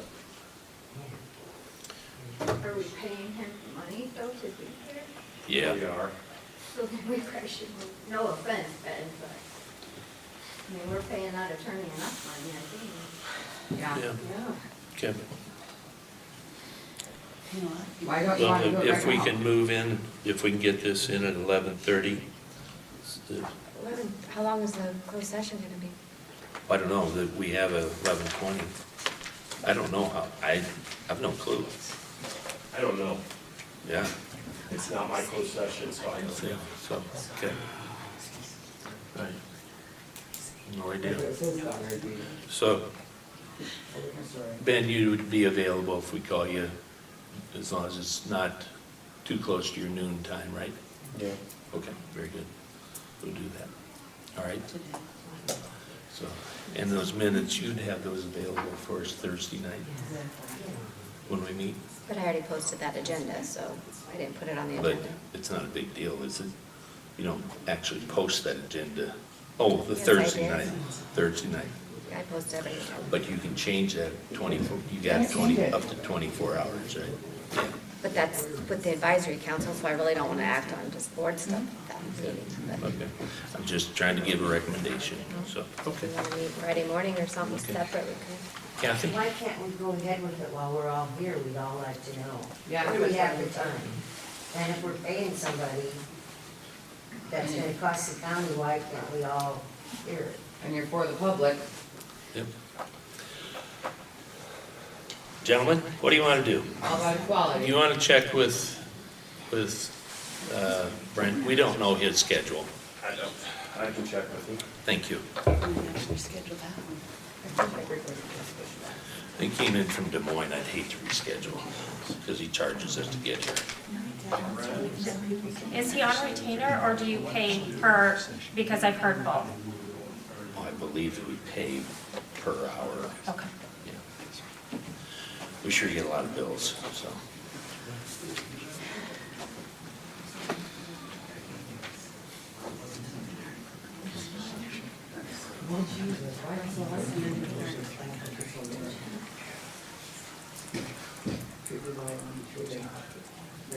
Why is the county attorney not doing that?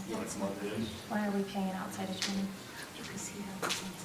Since you had that as a timed event at 10:30, you need to go ahead with it. Okay, very good. That's what we shall do, okay?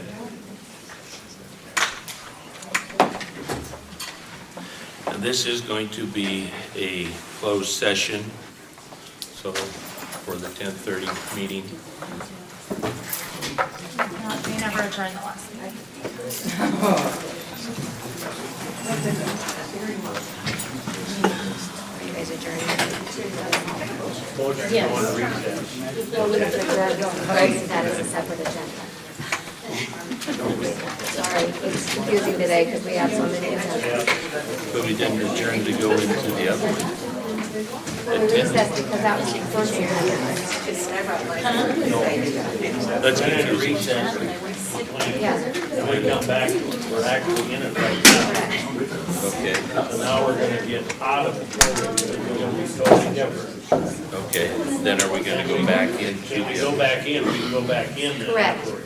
Yes. If- So if you want to recess this one again, but you have to close this one first. Motion to adjourn.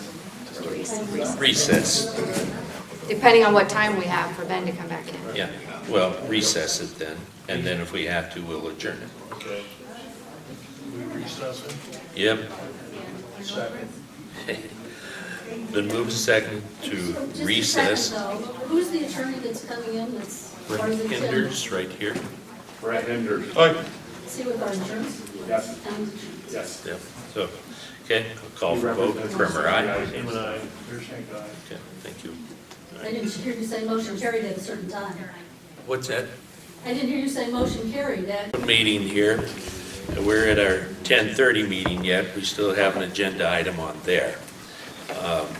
Sue, this is a 11:20 timeframe on that, please. Yeah, that's the hiring of the director of transportation, Mark Erickson, has been recommended to fill that position. A salary of $56,000 per year and a start date of April 8th, 2024.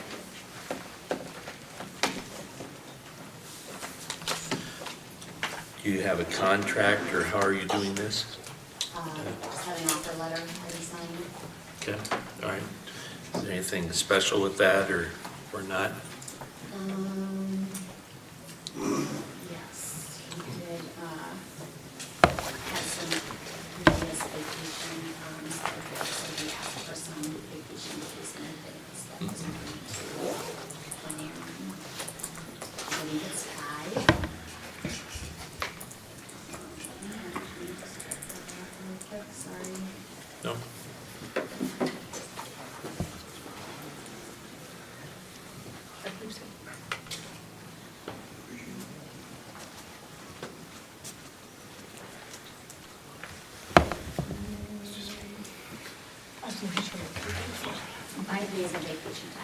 5?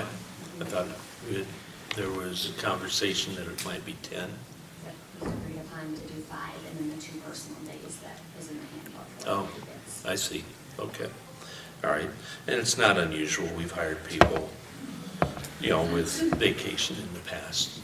So, okay. All right. Any discussion, gentlemen? None here. Okay. Is there a motion to approve the hire of Mark Erickson as Transportation Director? Move we hire Mark Erickson as Transportation Director. Okay. I'll second. All right. And that's a start date of April 8th, correct? Okay. And starting wage of $56,000, correct? And you already stated the vacation time. Okay. I'll call for a vote, please. Primer, aye?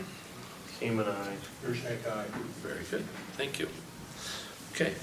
Now, that was the last item. Can I ask a question? Please. You went into closed session, was there any action taken No. when you came out of closed session? Okay, thank you. Thank you. With that being the last item on that 10:30 agenda, can I get a motion to adjourn that agenda? I have a quick question. Okay, and please state your name. There we go. Sarah, you said? Yes. Okay. Is the Zoom back on yet? Yes. Okay, very good. Says it is. Yeah, I think Ben and Haley were doing that before we started, so.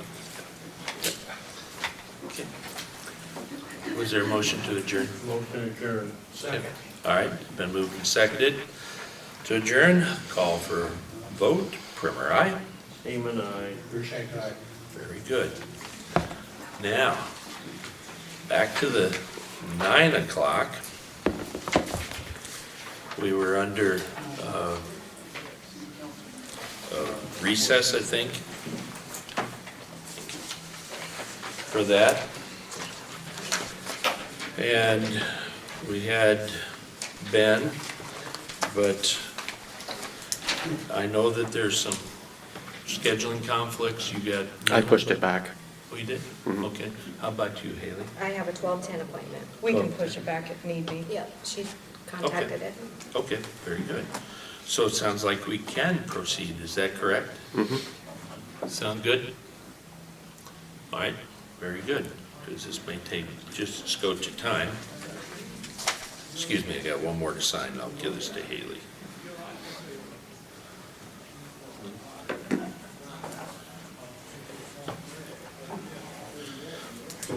Sheriff, would you let Brent know that, I know he wanted to get on the road?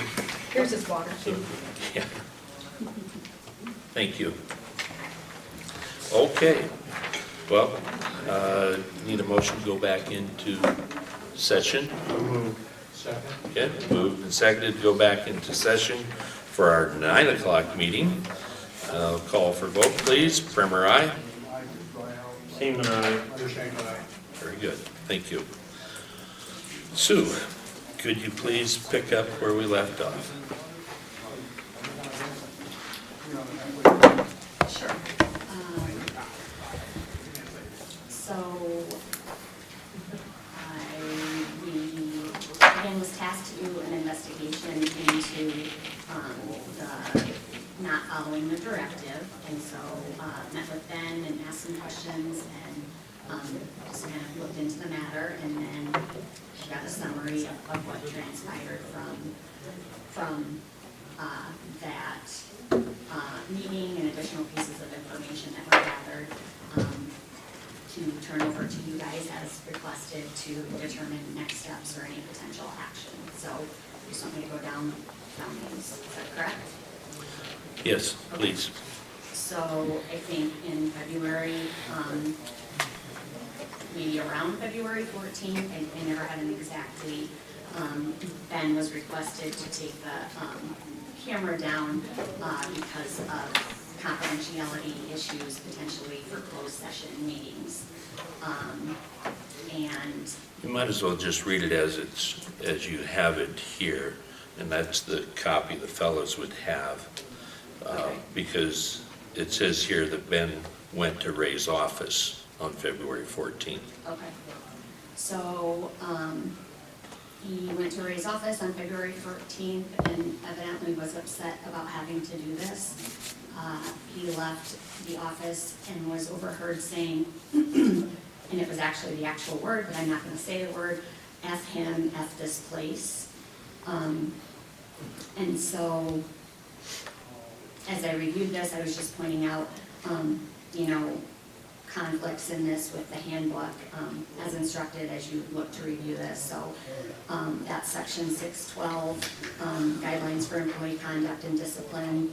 10 says fighting or using obscene, abusive, or threatening language or any other behaviors the county believes jeopardizes the safety of the public or other county employees. In an email to Ray on February 14th, Ben suggested the removal of the cameras in the board should go to security committee or public discussion. Ray responded that due to confidentiality of the sessions, they should have never been put there in the first place. Ben responded by saying Tracy didn't want them removed, and if Rick wanted the cameras removed, he'd need to do it himself, as Ben did not want to be part of Rick trying to cover up his corruption. So then I put handbook sections applicable.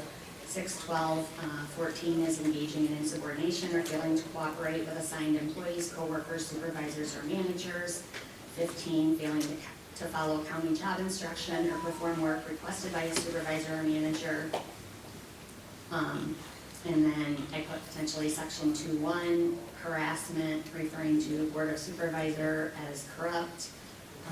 That section says conduct in the workplace includes but is not limited to slurs, negative stereotyping, threatening, intimidating, or hostile acts or words, and written or printed materials that denigrate or show hostility to an individual or group made or posted in the workplace or in the course of employment in the county. And on March 8th, the camera discussion came up again in a discussion that I was having with Tim and Tracy over another matter.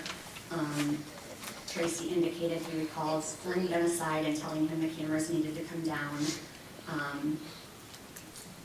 I think maybe Tim said, I don't think they're taken down yet, or not sure if they're down yet. And I had to go to IT on another matter, and I said I could just ask.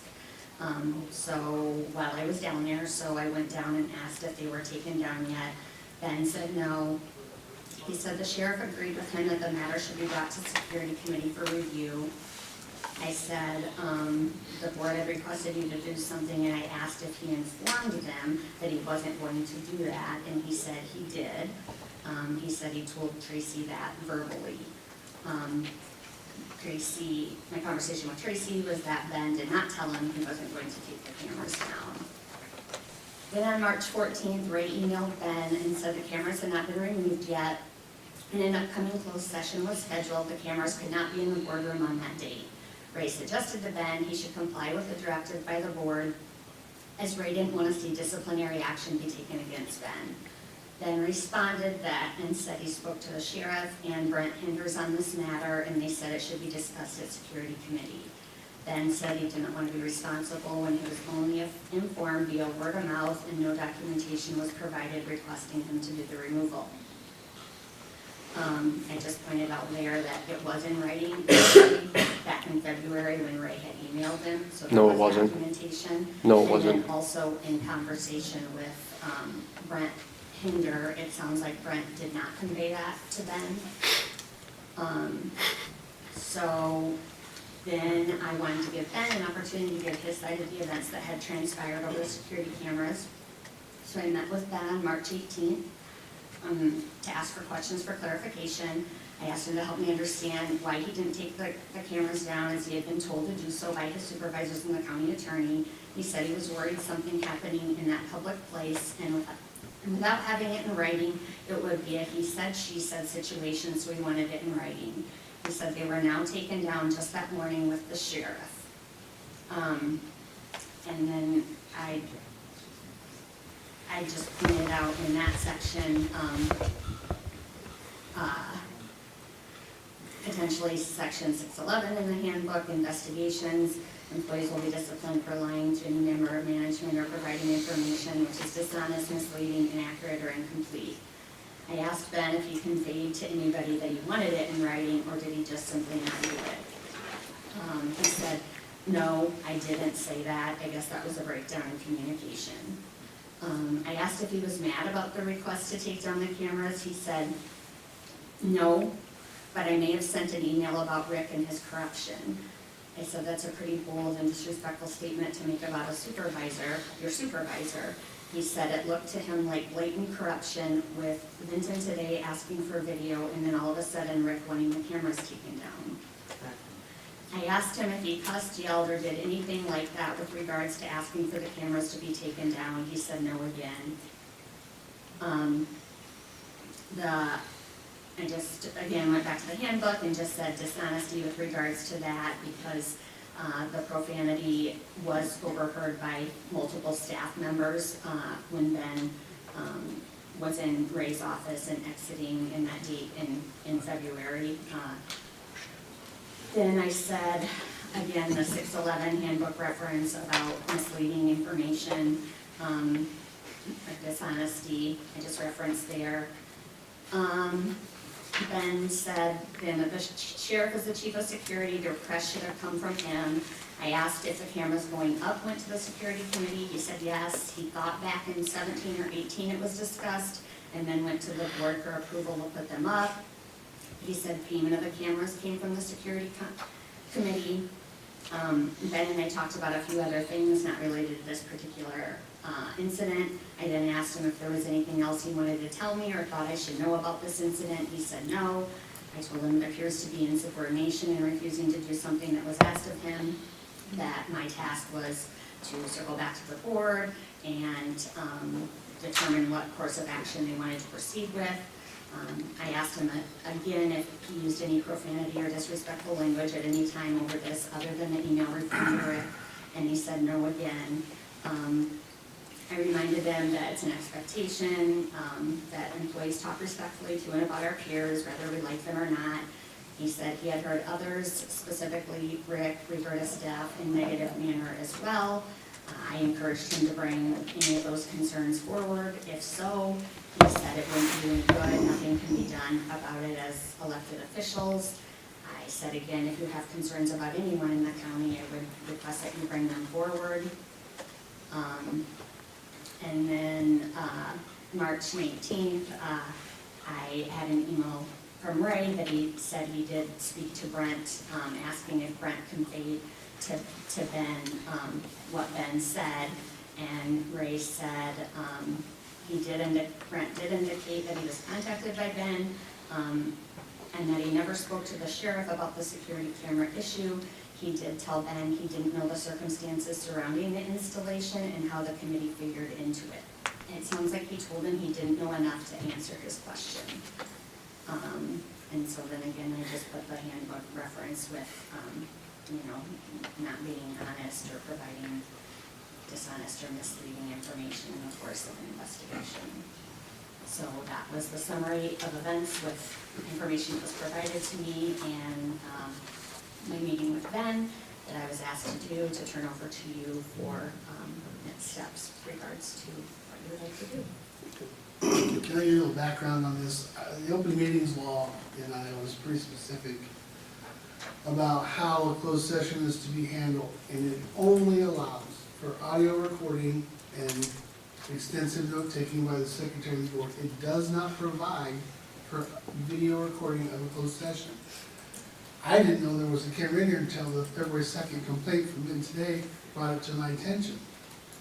Early in my career, I tried a murder case out of Nashville, and we had a juror in the jury. It was a 2-week trial. She read lips of the attorneys the whole trial.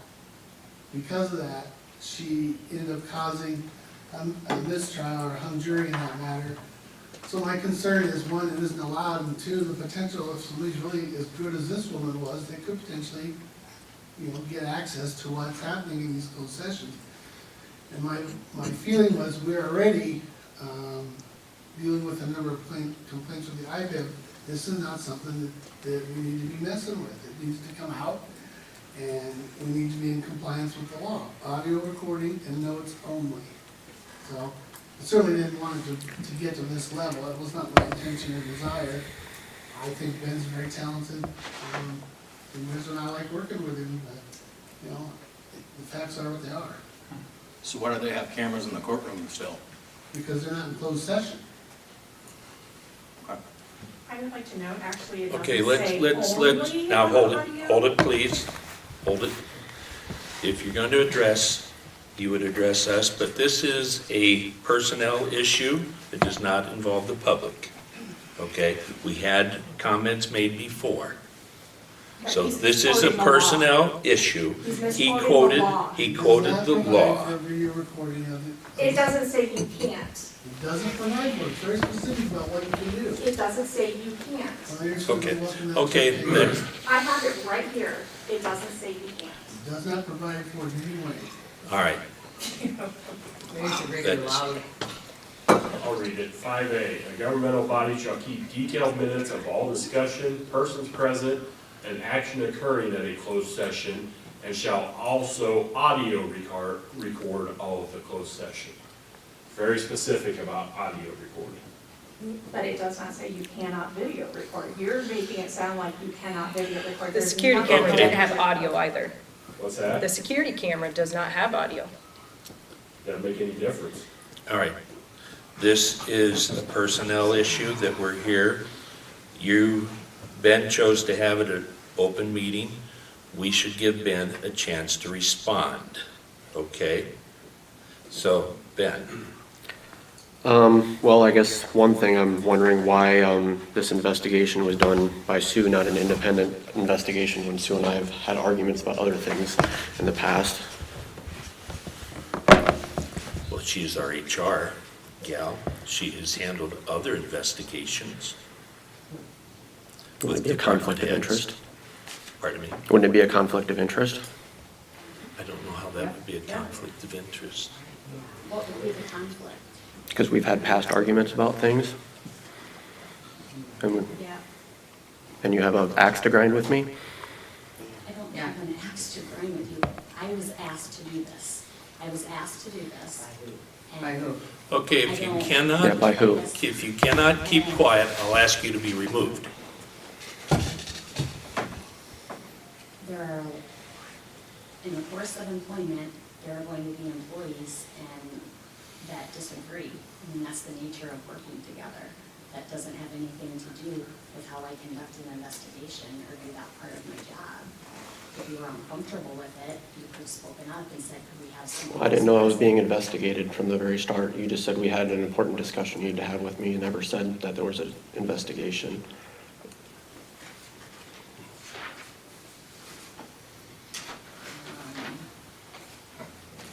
I guess I said we're looking into the issue of you not following the directive.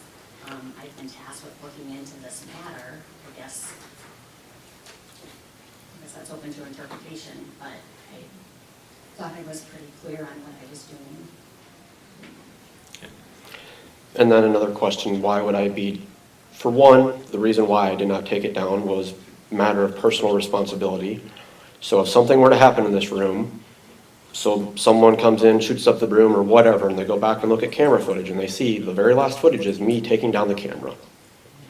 There is zero documentation of it. Ray spoke with me verbally on the 14th. The first actual documented thing I had about it was the email 2 Thursdays ago from Ray requesting I take it down, which I complied with. So I don't know why I'm here. I don't know why this investigation took place. I really have no idea. I complied with what it was. And my job description states that I report to the Board of Supervisors. I don't report to one supervisor. I don't report to the attorney. I report to the supervisors. And this is more of an important matter than just little things here and there that you guys have asked me verbally to do. This is a camera in a public space. With the way the world is and the way things go on in this world where there's shootings and things that happen, I don't want to be the one that has fingers pointed at me saying, I removed the camera and then I'm in the news to blame for it. However, you were directed, by county attorney's office and stated a code section. I was as never to why it stated a should code come section. down. So, okay, all right. Now, I'm sorry. On that note, though, I understand where Ben's coming from. that should be the safety departments or safety group's decision on this, not a supervisor. My feeling on this. I understand where you're coming from. I get it. Gonna ask that you please do not do that. Okay? This is a personnel hearing. So, okay. Gary? Any thoughts on this? I'm gonna keep my mouth shut. Okay. Well, the problem we have had is we have had other employees. Haley was involved with one that didn't get a telephone hung up and spewed foul language, pointing it to another employee, and that department head was released. But there was other reasons for that. But that was the primary reason it came to light. No, there No, was, there was investigation. there was before I there. investigation ongoing. For quite Okay, a couple of years okay. on that. It's a he said, she said. No, because So- I was the one that received the phone call. So I have And documentation as such. That's how I was drug into it, was because of the phone call. Well, the county attorney's office was doing an investigation prior to that. Okay, very good. So we also have had, what I'm trying to do is tell you what's happened in the past. We've also had a department head that had lied. And he turned in a resignation because, you know, if you lie, can you be trusted? So that becomes a question. So we've already set precedences with lying and foul. Where did I lie at? Okay. To be specific, you were overheard by Ray and other members as you left his office, F him and F this place. Now, I don't know who that was directed to. I have never talked to you about taking the cameras down, so I don't know how I got in there being corrupt. By the way, Because when Ray spoke with me, he said you were directing him to tell me to take down the cameras. okay, back to he said, Mhm. Okay, so, all right. So, you know, your lying portion was that you came out and was using foul language that you should know better. And so you stated 3 times, not once, not twice, 3 times, that you did not use any foul language. Now, the word corrupt, if you look it up, is somebody taking bribes and money under the table. Isn't that correct? For personal gain. Now, I would assume you have examples of how I am corrupt. No. Okay. And I will apologize for calling you corrupt. I am sorry for calling you corrupt, Rick. Yeah. And I do accept your apology, okay? Many times things are said. I get that, okay? The problem we have here is a precedence that's been set. We have one individual that was given a 3-day unpaid suspension for name calling, and that was directed at a different supervisor. And we've had 2 instances where we asked for the resignation. Now, there may be, and I don't know, this is a legal question, if we don't follow precedences, what does that do to us? Are we open for any liability? Gentlemen? Well, that would be hard to answer without knowing the circumstances. Okay, that's fair. That's fair. So, you know, you've had a chance to explain, you know, your reasoning for not taking the camera down as instructed. And I did not talk to you, Tracy did, correct? Twice. Okay. Ray has talked to you, and obviously Sue visited with you. But from there, Gary nor I was involved with it. So, you know, anything else to say, Ben?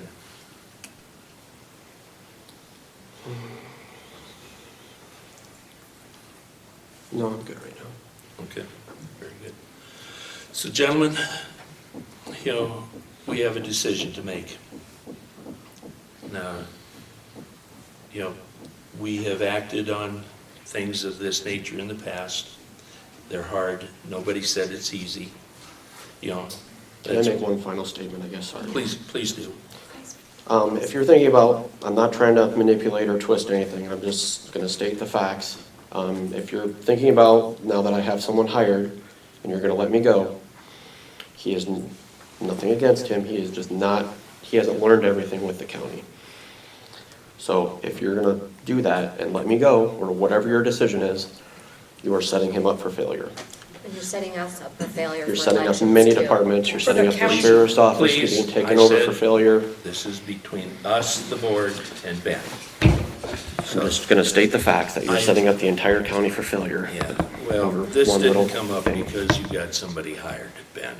Obviously, this didn't happen due to that. He shouldn't have been put in the middle to begin with this situation, guys. Come on. Yeah. Open your eyes. Okay. Frustrated issue. Now, what have I said? And if you cannot abide to it, I'm going to ask you to leave. Period. All right? So, gentlemen, got a decision to make. My decision is we'll put a reprimand letter in his file for the bad words that he said, and that's it. And would that include his lying? I said the bad words. Okay. Gary? I'll go with that. Okay, all right.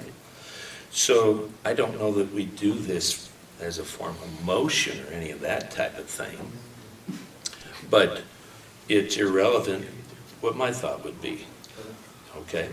So the decision would be to put a letter of reprimand in his file, his permanent personnel file. You need to vote on it. You do. Oh, we do need to? Okay, okay, very good. Well, That was my motion. okay, I was gonna ask, Can I just clarify? I'd be drafting that, just to address the language, not to address the line piece. I just want the language, I just want to make sure I draft it how you're advising me. That's the only thing I'm throwing in there. The lion thing, I don't know anything about. okay, I can't prove one way or Please. another. please. Okay, all right. So that's what you want. That's what I Okay, want. that's your motion. That's my motion. Okay, good. Gary? You said the motion. Okay, are you gonna second it? Yeah. Okay. All right, it's been moved and seconded, and I will call for a vote, and this is regarding a letter of reprimand.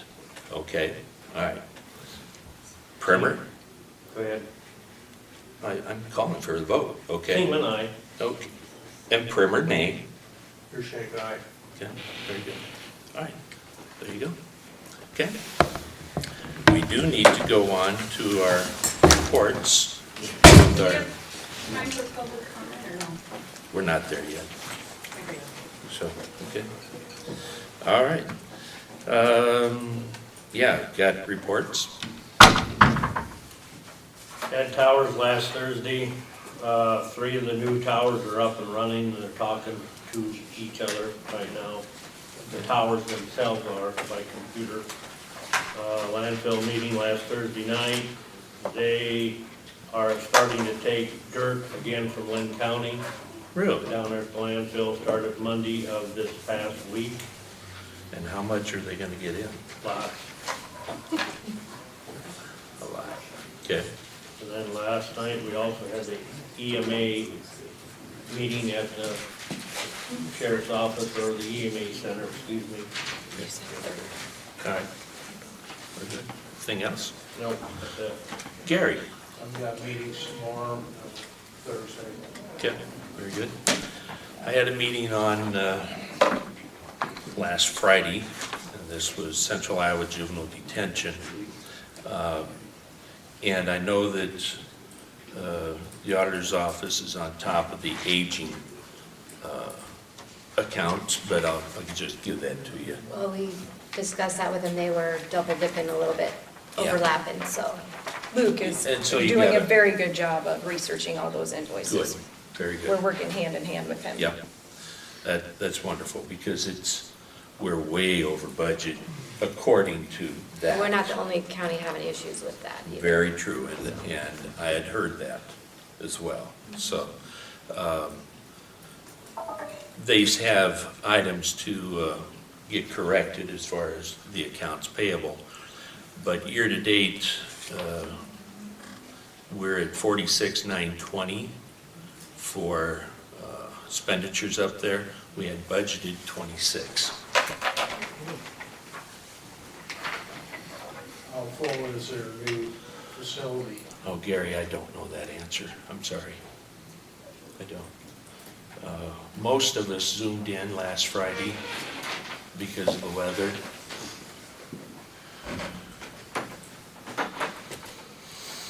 So that is pretty well it. And you will look into those then, make sure that. Well, they don't have the invoice numbers, but I have contact information You for betcha. the, because you've been copied on those emails, and I think I copied Ray Yep. on the last ones where Yep. they were not correct ones. Okay, good, very good. All right. All right, that's it on the reports. I guess I would point out that Hancock County has $7,000 they've spent, and Webster County spent $240,000. Yeah, well, there's some counties that are really have problems. You know, and they didn't have the, normally I show you what some of the offenses, the felony charges, you know, that type of thing. They didn't have that available, not with names, obviously. So, but, yeah. Okay. Anything else there? Okay.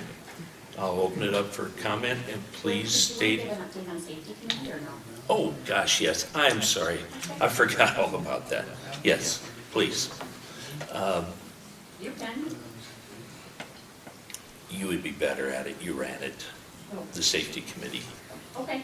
We had a safety committee meeting last week, and we had several members from several different departments, and I think it was a good meeting that gave some insight into some things that are potential safety issues that maybe we weren't aware of, that I think Ray was gonna follow up on one of them, and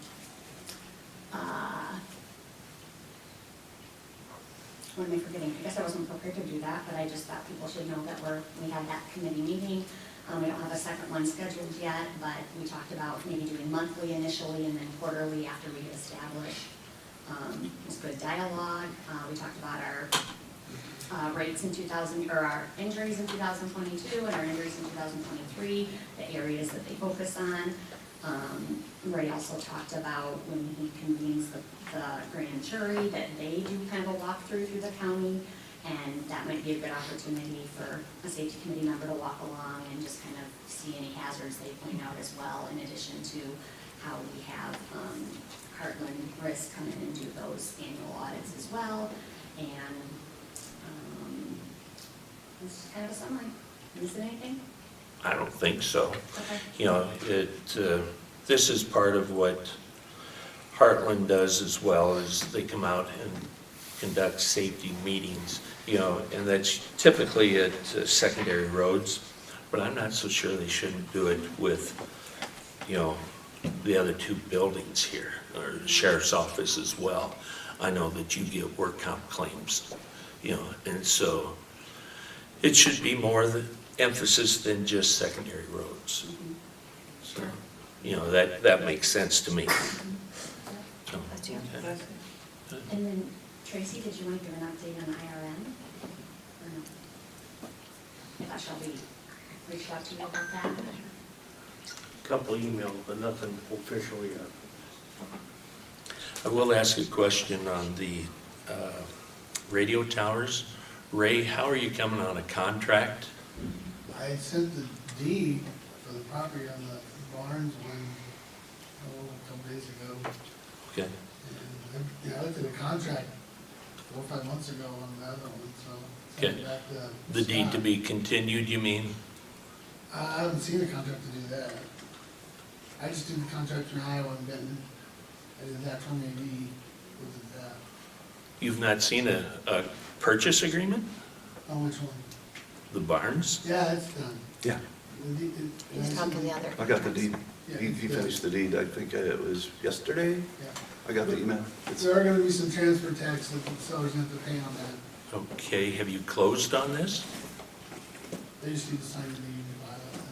That's all. Yeah, it's in my hands Okay, to get it to them. because I was, to get it to, Barnes. okay, He's to done, sign. he's done the deed, yeah. Okay, Yeah. okay, Yeah. okay. I was questioned where it might be. so- Yeah, Okay, it's with me. you got it, okay. I heard right, the sellers pay something. Yeah. What's that? They have to pay Transfer tax. Oh, yeah, yeah. Seller does. Yeah, that's usually done in a settlement, Yeah. yeah, in the closing. Yeah. Because we told them we were paying all costs. And then, well, I guess when we pay it, then that's what, we kind of have an agreement, so. Okay, And that the, I'll have to look at it again. That's been, It's not gonna be a lot. that's been a year and a half since we did the purchase agreement. I'll have to look at it yeah, again. okay, But, do whatever it says. Right. okay, good. All right, well, then you'll be following through. Yeah. Okay, absolutely. perfect, thank you. All right, that's it on the reports, then I'll go to, I got a question about safety committee then, since that was brought up. okay, So, Sue, I never got an invite to the safety committee as emergency management. I didn't even know the meeting was going on last Thursday. When I sent out the request that said, does anybody want to be on this, did you respond back and say you Same want to be day. on it? I said the EMA coordinator will participate on the safety committee. I thought you said Dean. I said the EMA coordinator will participate on the safety committee. It's in writing in an email, right back to you the same day you sent it out. Okay. I had no idea that meeting even happened. well, it was just kind of an informative start. Is it? Dean, what'd she tell you? It was, I was told that you put my name down. Yeah, no, I didn't. it was an informative meeting, if I could state. Hey, Rick, I got a question Suppose? about that. How did you introduce yourself in the committee when we're talking about foul language? In the committee? In the committee, I was told that I safety told him I'm committee. the asshole of the county. Yeah, you don't believe me, Valerie will attest to it. But you just reprimanded Ben for foul language. And Okay? how was that setting an Put it in my- example in front of all those people? Put it in my personnel file then. Okay. So, yeah, okay. Yeah, so, that's true. And I So also I said, guess I what would do you think expect an Richard invite Hayes to the stands next for? safety committee meeting, please. I'm still the EMA coordinator till June 30th. You sure are. My Yes, I apologies am. for making a mistake. Yeah, Reading and telling a the lie? email. Are there are there any It's other, not a lie. Has You anybody in told- this room ever made a mistake? You told Exactly. Dean. Yeah. Yeah, he did. So it says the position, your response was the position of EMA coordinator will participate on the committee. That's Very what the good. email says. That's me. That is currently you. You are correct. Thank My you. apologies. okay, Yeah, people make mistakes. Yeah. okay. Well, I think Lexa, if we're in public comments, Kelly, please, Lexa was first, okay. Well, I guess I was just going to state again that I think that we should have went to the security committee meeting on this camera, but The reason that it didn't go to the security committee, because this is a legal issue, it's not it's a legal issue first, not a safety issue first. okay, so I guess if Ben, I mean, it's almost like if I was Ben and I was put in a bad spot to do that when everything we always thought went through the security committee. So, Benton County Supervisors, Can I hold for public comment? you sure can. Thank you. and Tell I me just when, want I to can't say, hear. we've Okay. got a Yep. lot of good people working for this county. And it's really sad that it's come to this point where it's a he say, she say thing that Ben said something. We have a lot of frustration going on in this county right now. And with I will Ben's agree. making comments or swearing, I'm sure we all have sweared lately because of the frustration that's going on here. And it is sad to me to see good people working for this county. We are here to serve our county taxpayers. We are elected in the people that work for this county, like Ben. He puts his heart and soul into this job. And like I said before, we are gonna be up a shit creek if we didn't have IT. And I'm swearing, sorry, but there you go. I'm Thank trying to make a point across. It's Okay. very frustrating. If we may take, Steve, let's take the one on the phone, Well, please. Kelly was first, actually, if you're going in order. Well, okay, Sorry. that's fine. No problem. I just would like to formally say that I think your comments about precedent are hypocrisy. Because you set a precedent that the supervisors can slap people's butts, they can wrongfully pay employees. You sit here week after week and let Sue belittle all of the county employees. And you're sitting here telling your staff that they can't do the same thing. I formally request all three of your resignations and the HR directors. We all do too, I think. Okay, so now the person on the phone call, is your turn. Thank you. This is Dana Sanders. I apologize for not being able to be there. I just wanted to say something that caught my attention in listening was you brought up the handbook. Sue did several times and different parts of it. What about the handbook part on double employment, which it appears as though she also works for the federal court, according to searching online anyhow, seeing it there. And also, the harassment issue, that's in the handbook too. And while I appreciate you did not terminate him, I just wanted to point that out. If we're going to follow the handbook, we follow it all the way. Thank you. There are exceptions, of course, to the handbook, and Sue's double employment, she is not the only one in the county that has outside jobs. That seems like a big one. Yeah. And a conflict, in my opinion. But thank you. Okay, thank you. Right. I think Steve had a No, question. Steve Spidell, my comment was that you have your security, Ray saying this is a law or requirement, but first you guys should have acted on it. Ray should have sent it to you supervisors and said, we need to have a meeting with the security. And then you guys should have made a motion to remove it. I think you guys missed a bunch of steps here. And I think it falls on you guys. Not Ben, you guys. And I believe you guys were the ones. You put Ben on the stand here. I hope you can justify everything you did to him today. And if I was him, I would turn in my resignation on you guys. I'm sorry, we've been, I've supported you guys, but this one's over the top again. Okay. All right, thank you. I appreciate, my time. Thank you. Thank you. Maggie's next. Maggie Mangold, I have a question. Was there any alternatives, and this is hypothetical since I realize you do not need to respond during public comment, but were there any alternatives that were explored, such as covering up the security camera during, or having an off button during closed sessions? My understanding of the statute is that audio and notes must be taken, but it is not saying that video cannot as well. So that's a separate issue of clarification that I think that is being misread. However, I do, if that security camera is truly only video, was that ever explored as an alternative option? Let me answer your one question, because I know you're not familiar with how the courts interpret statutory construction. This is a very specific statute regarding a very specific procedure. They had the opportunity to put in that statute audio and or video, and they chose not to put it in the statute. The courts are going to interpret that to say that's all it's allowed. because they had the opportunity to expand it and they did not. So I understand where maybe you wouldn't know the question of the courts and how they treat these things, but that's how, based on historical analysis by the courts, that's how I view this issue. It just says specifically, notes and also audio recording. And then did you explore the option of turning off the video then? No, if Ben would raise it, I wouldn't have any problem with that. You said it's, you know, you're gonna switch or. Why couldn't you just adjust it? He adjusted that one.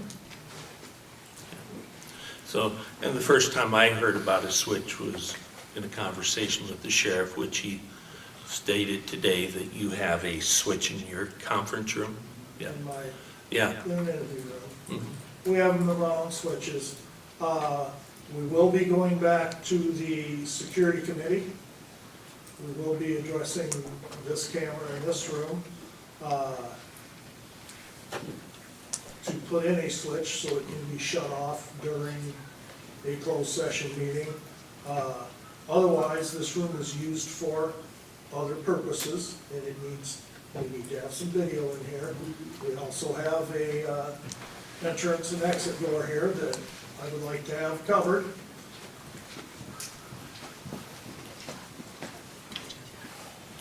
As well as the south side, you would, There's doors over there I'd like to Yep. get covered also. okay, and you'll bring that up to the security committee? Not up to security. Sure, which makes sense. Okay, very good. Oh, I'm sorry. Young lady? My name is Molly Rock. This statement is specifically for the county attorney, the county human resources director, and the 3 county supervisors. As a resident and taxpayer of Benton County, I have been utterly appalled at the behavior demonstrated by the 5 of you over the last 6 months. From a sexual harassment settlement to illegally firing the former Board of Health, multiple complaints for violations to Iowa open meetings law, and complaints to the Ombudsman's office have all demonstrated your inability and incompetence to be effective county officials.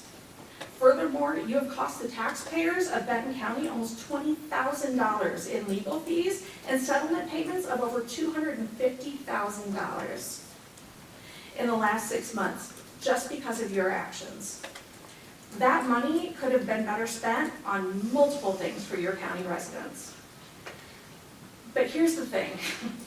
These violations of yours cut a little bit deeper for me personally, because as a fellow public servant, I suffer from your abhorrent behavior too.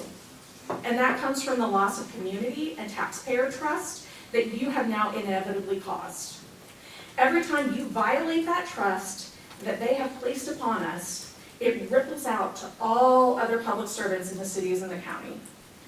Because if you all can act like there are no consequences for your poor decisions and illegal behavior, then clearly the rest of us can, right? And so bit by bit, that public trust erodes.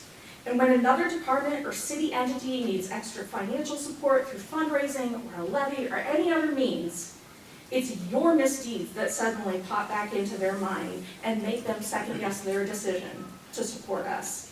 And that's what really makes me angry. Because of your utter disregard for the law and your obvious contempt for those you serve, the rest of us who do our jobs honestly and with integrity have to suffer. It's going to take years to undo the damage that the 5 of you have wreaked upon the citizens of this county. Okay. I Thank hope you're you. happy with yourselves. Yeah. Thank you. Okay. Well, if that is it, I I got will. one more question. Jerry? For Tracy, dirt at the landfill.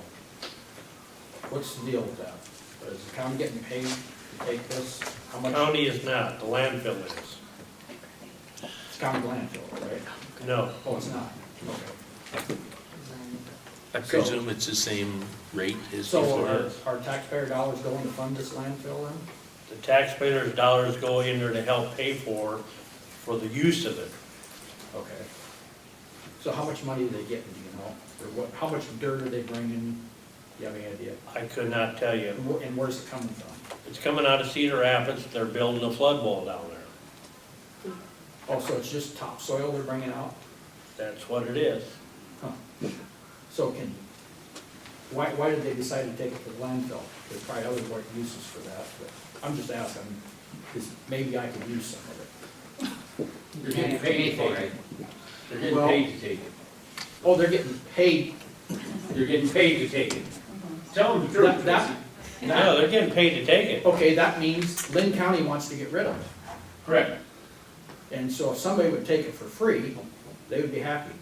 The problem is though, is where they're digging it out of is where they put the old coal, from heating the old buildings years ago, and it's got coal in it. Fly ash in it. Yes. Is that considered hazardous material? No, it isn't. So they could try something in there. According to the DNR, you can't. Oh, Because, all right, I would take some too. Yeah, that's what I'm curious about. But you don't know how much money the landfill's getting paid to take this?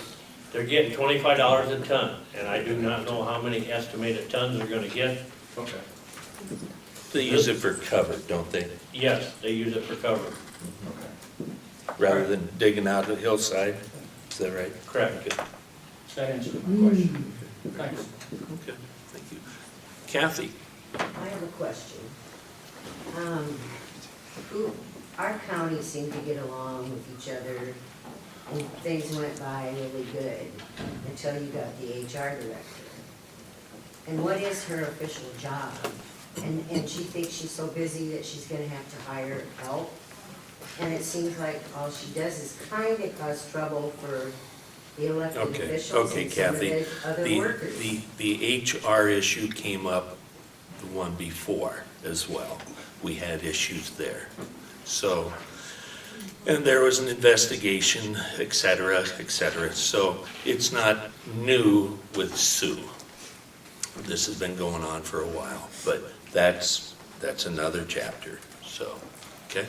What are her real job descriptions though? We have her job description, we approved the job description We've here, never seen it though. and it's public record, you can go to your daughter's office and get a copy. Oh, I will. That a girl, okay. Give me one too. No, go get yourself, go get yourself. So, but, okay, well, Can I just speak to a couple things that were said, just briefly? Is that Sure. okay? Yeah, I would encourage you to get the job description. What I'm doing is what I was asked, requested, and hired to do. I'm not belittling employees. I'm working into matters that have been brought to my attention that should be addressed. Everyone seems to be focusing on the language used by our employee. I think the underlying concern there is the dishonesty. And just as the public has multiple times said, we want transparency and honesty, I think when you have an employee that's being dishonest, that should be looked at. If an employee's lying, if an employee is stealing from us, do we want to turn a blind eye to that, or do we want to look into it? So it's not a pleasant job, it's not a job that any HR people want to do, but it's part of the job, having tough conversations and looking into things. Maybe they've gone unaddressed for a long time. That doesn't mean it should continue to happen. Again, it's not my place to make those decisions. I'm following what I've been asked to do, which was a hiring committee that approved having this role and having all the pieces that go into it. So I just wanted to clarify that a little bit for some of the comments, to see if that helps. And I'm always happy to talk to anybody if they would like to have a conversation more about that, as long as it doesn't concern confidential employee personnel records or matters. I think transparent conversations face-to-face are always more beneficial than not face-to-face. So my door is always open if people have questions or comments about the role or those sorts of things. okay. I do have one more comment, since the auditor's duties was blown out in the county and all this is, I want to know why that was put on the agenda. I have a right to know. So what were you wanting to question on my duties? So there was a meeting at ISAC a couple of weeks ago, an HR seminar that talked about some things. I think actually you were in attendance. Yeah, at it was open to HR all officials seminar. there. That talked about some things that we brought up before as far as personnel records and some of those things. And so wanted to, had visited with legal about, this is what was said at this panel as far as records, and did they want to revisit that issue of The auditor's custodian of records subject to the board's discretion, and so since the attorney said it was best practice for personnel records to be housed in HR, and since those can't be privy to open records requests and for confidentiality of medical and that sort of thing, and then I think Christie from ISAC made a comment about to protect the auditor's office from potential liability for having that in there. I wanted to revisit since I had that additional information to see if they wanted to revisit that process. I've never withheld those documents from you, so I don't see where that's a problem now. The issue that like Kelly brought up was like what you saw today was resolutions. These are board documents when I attest for it, so I just want to clarify, these are the kind of things that I have to contain with our public records or the job descriptions when people request them. So I want to be clear so everybody, because all these accusations, I feel like people in the public are thinking we're mispaying somebody or we're lying and stealing. So I want to get that out in the open and clarify that. So when I asked if I could move the personnel records to my office, you had indicated no, but you can make copies. As the keeper of the courthouse, I must keep those here. So if it has to do with payroll, which a lot of the personnel records do, so we've never not given you those. I don't have anything else with medical records in our office. Right, you asked to give a copy. That is not what the best practice is, that's why I wanted to revisit it. Oh, boy. And from Okay. what I understand, if I may, please. If what I understand, this is at the discretion of the board. Is that correct? Okay. And we will get that on the agenda at some other point in time. Okay. So, all right. I think that the law says that the auditor keeps the official records of the board. Yep. And you. Chapter so what 22. I'm seeing in all these meetings is we have this problem of what's an official record? Right. It's Okay. not defined in the code again- unless Ray can tell me. again, Let me this finish. is- Unless Ray can tell me that it's in the code defined what an official record is. There's no case law, so we'll go back to Black's Law Dictionary. Black's Law Dictionary defines an official record as the original, not a copy, the original. Okay. I have a follow-up question to that, Maggie Bangle. Given the question of Sue's job description, I have a question about when I questioned the county attorney's office about my termination from the Board of Health. I received a reply from Sue on October 6th stating that redact new letters given the reason, which was really just citing the code. She responded to my email from the county attorney.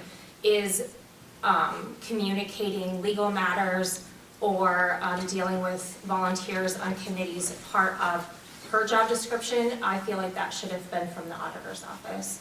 Yeah, those were never discussed with my office. Because that doesn't seem like it would fall under her job description. Okay. Very good. Well, I'm going to ask the gentleman. Valerie's got. Oh, For the Valerie, record, I I'm don't sorry. think you're an asshole, I just think sometimes you bend the rules a little bit. You gotta do a lot more to be in the asshole category. Okay, all right, thank you. All right. So if you want to say that again. I said, I don't think Rick's an asshole, I think he just bends things a little bit sometimes. There's a difference. Okay, very good. Thank you. Motion adjourned. Second. Okay, been moved and seconded. Call for vote. Primer, aye. Thank you. This is a record for the 50 days.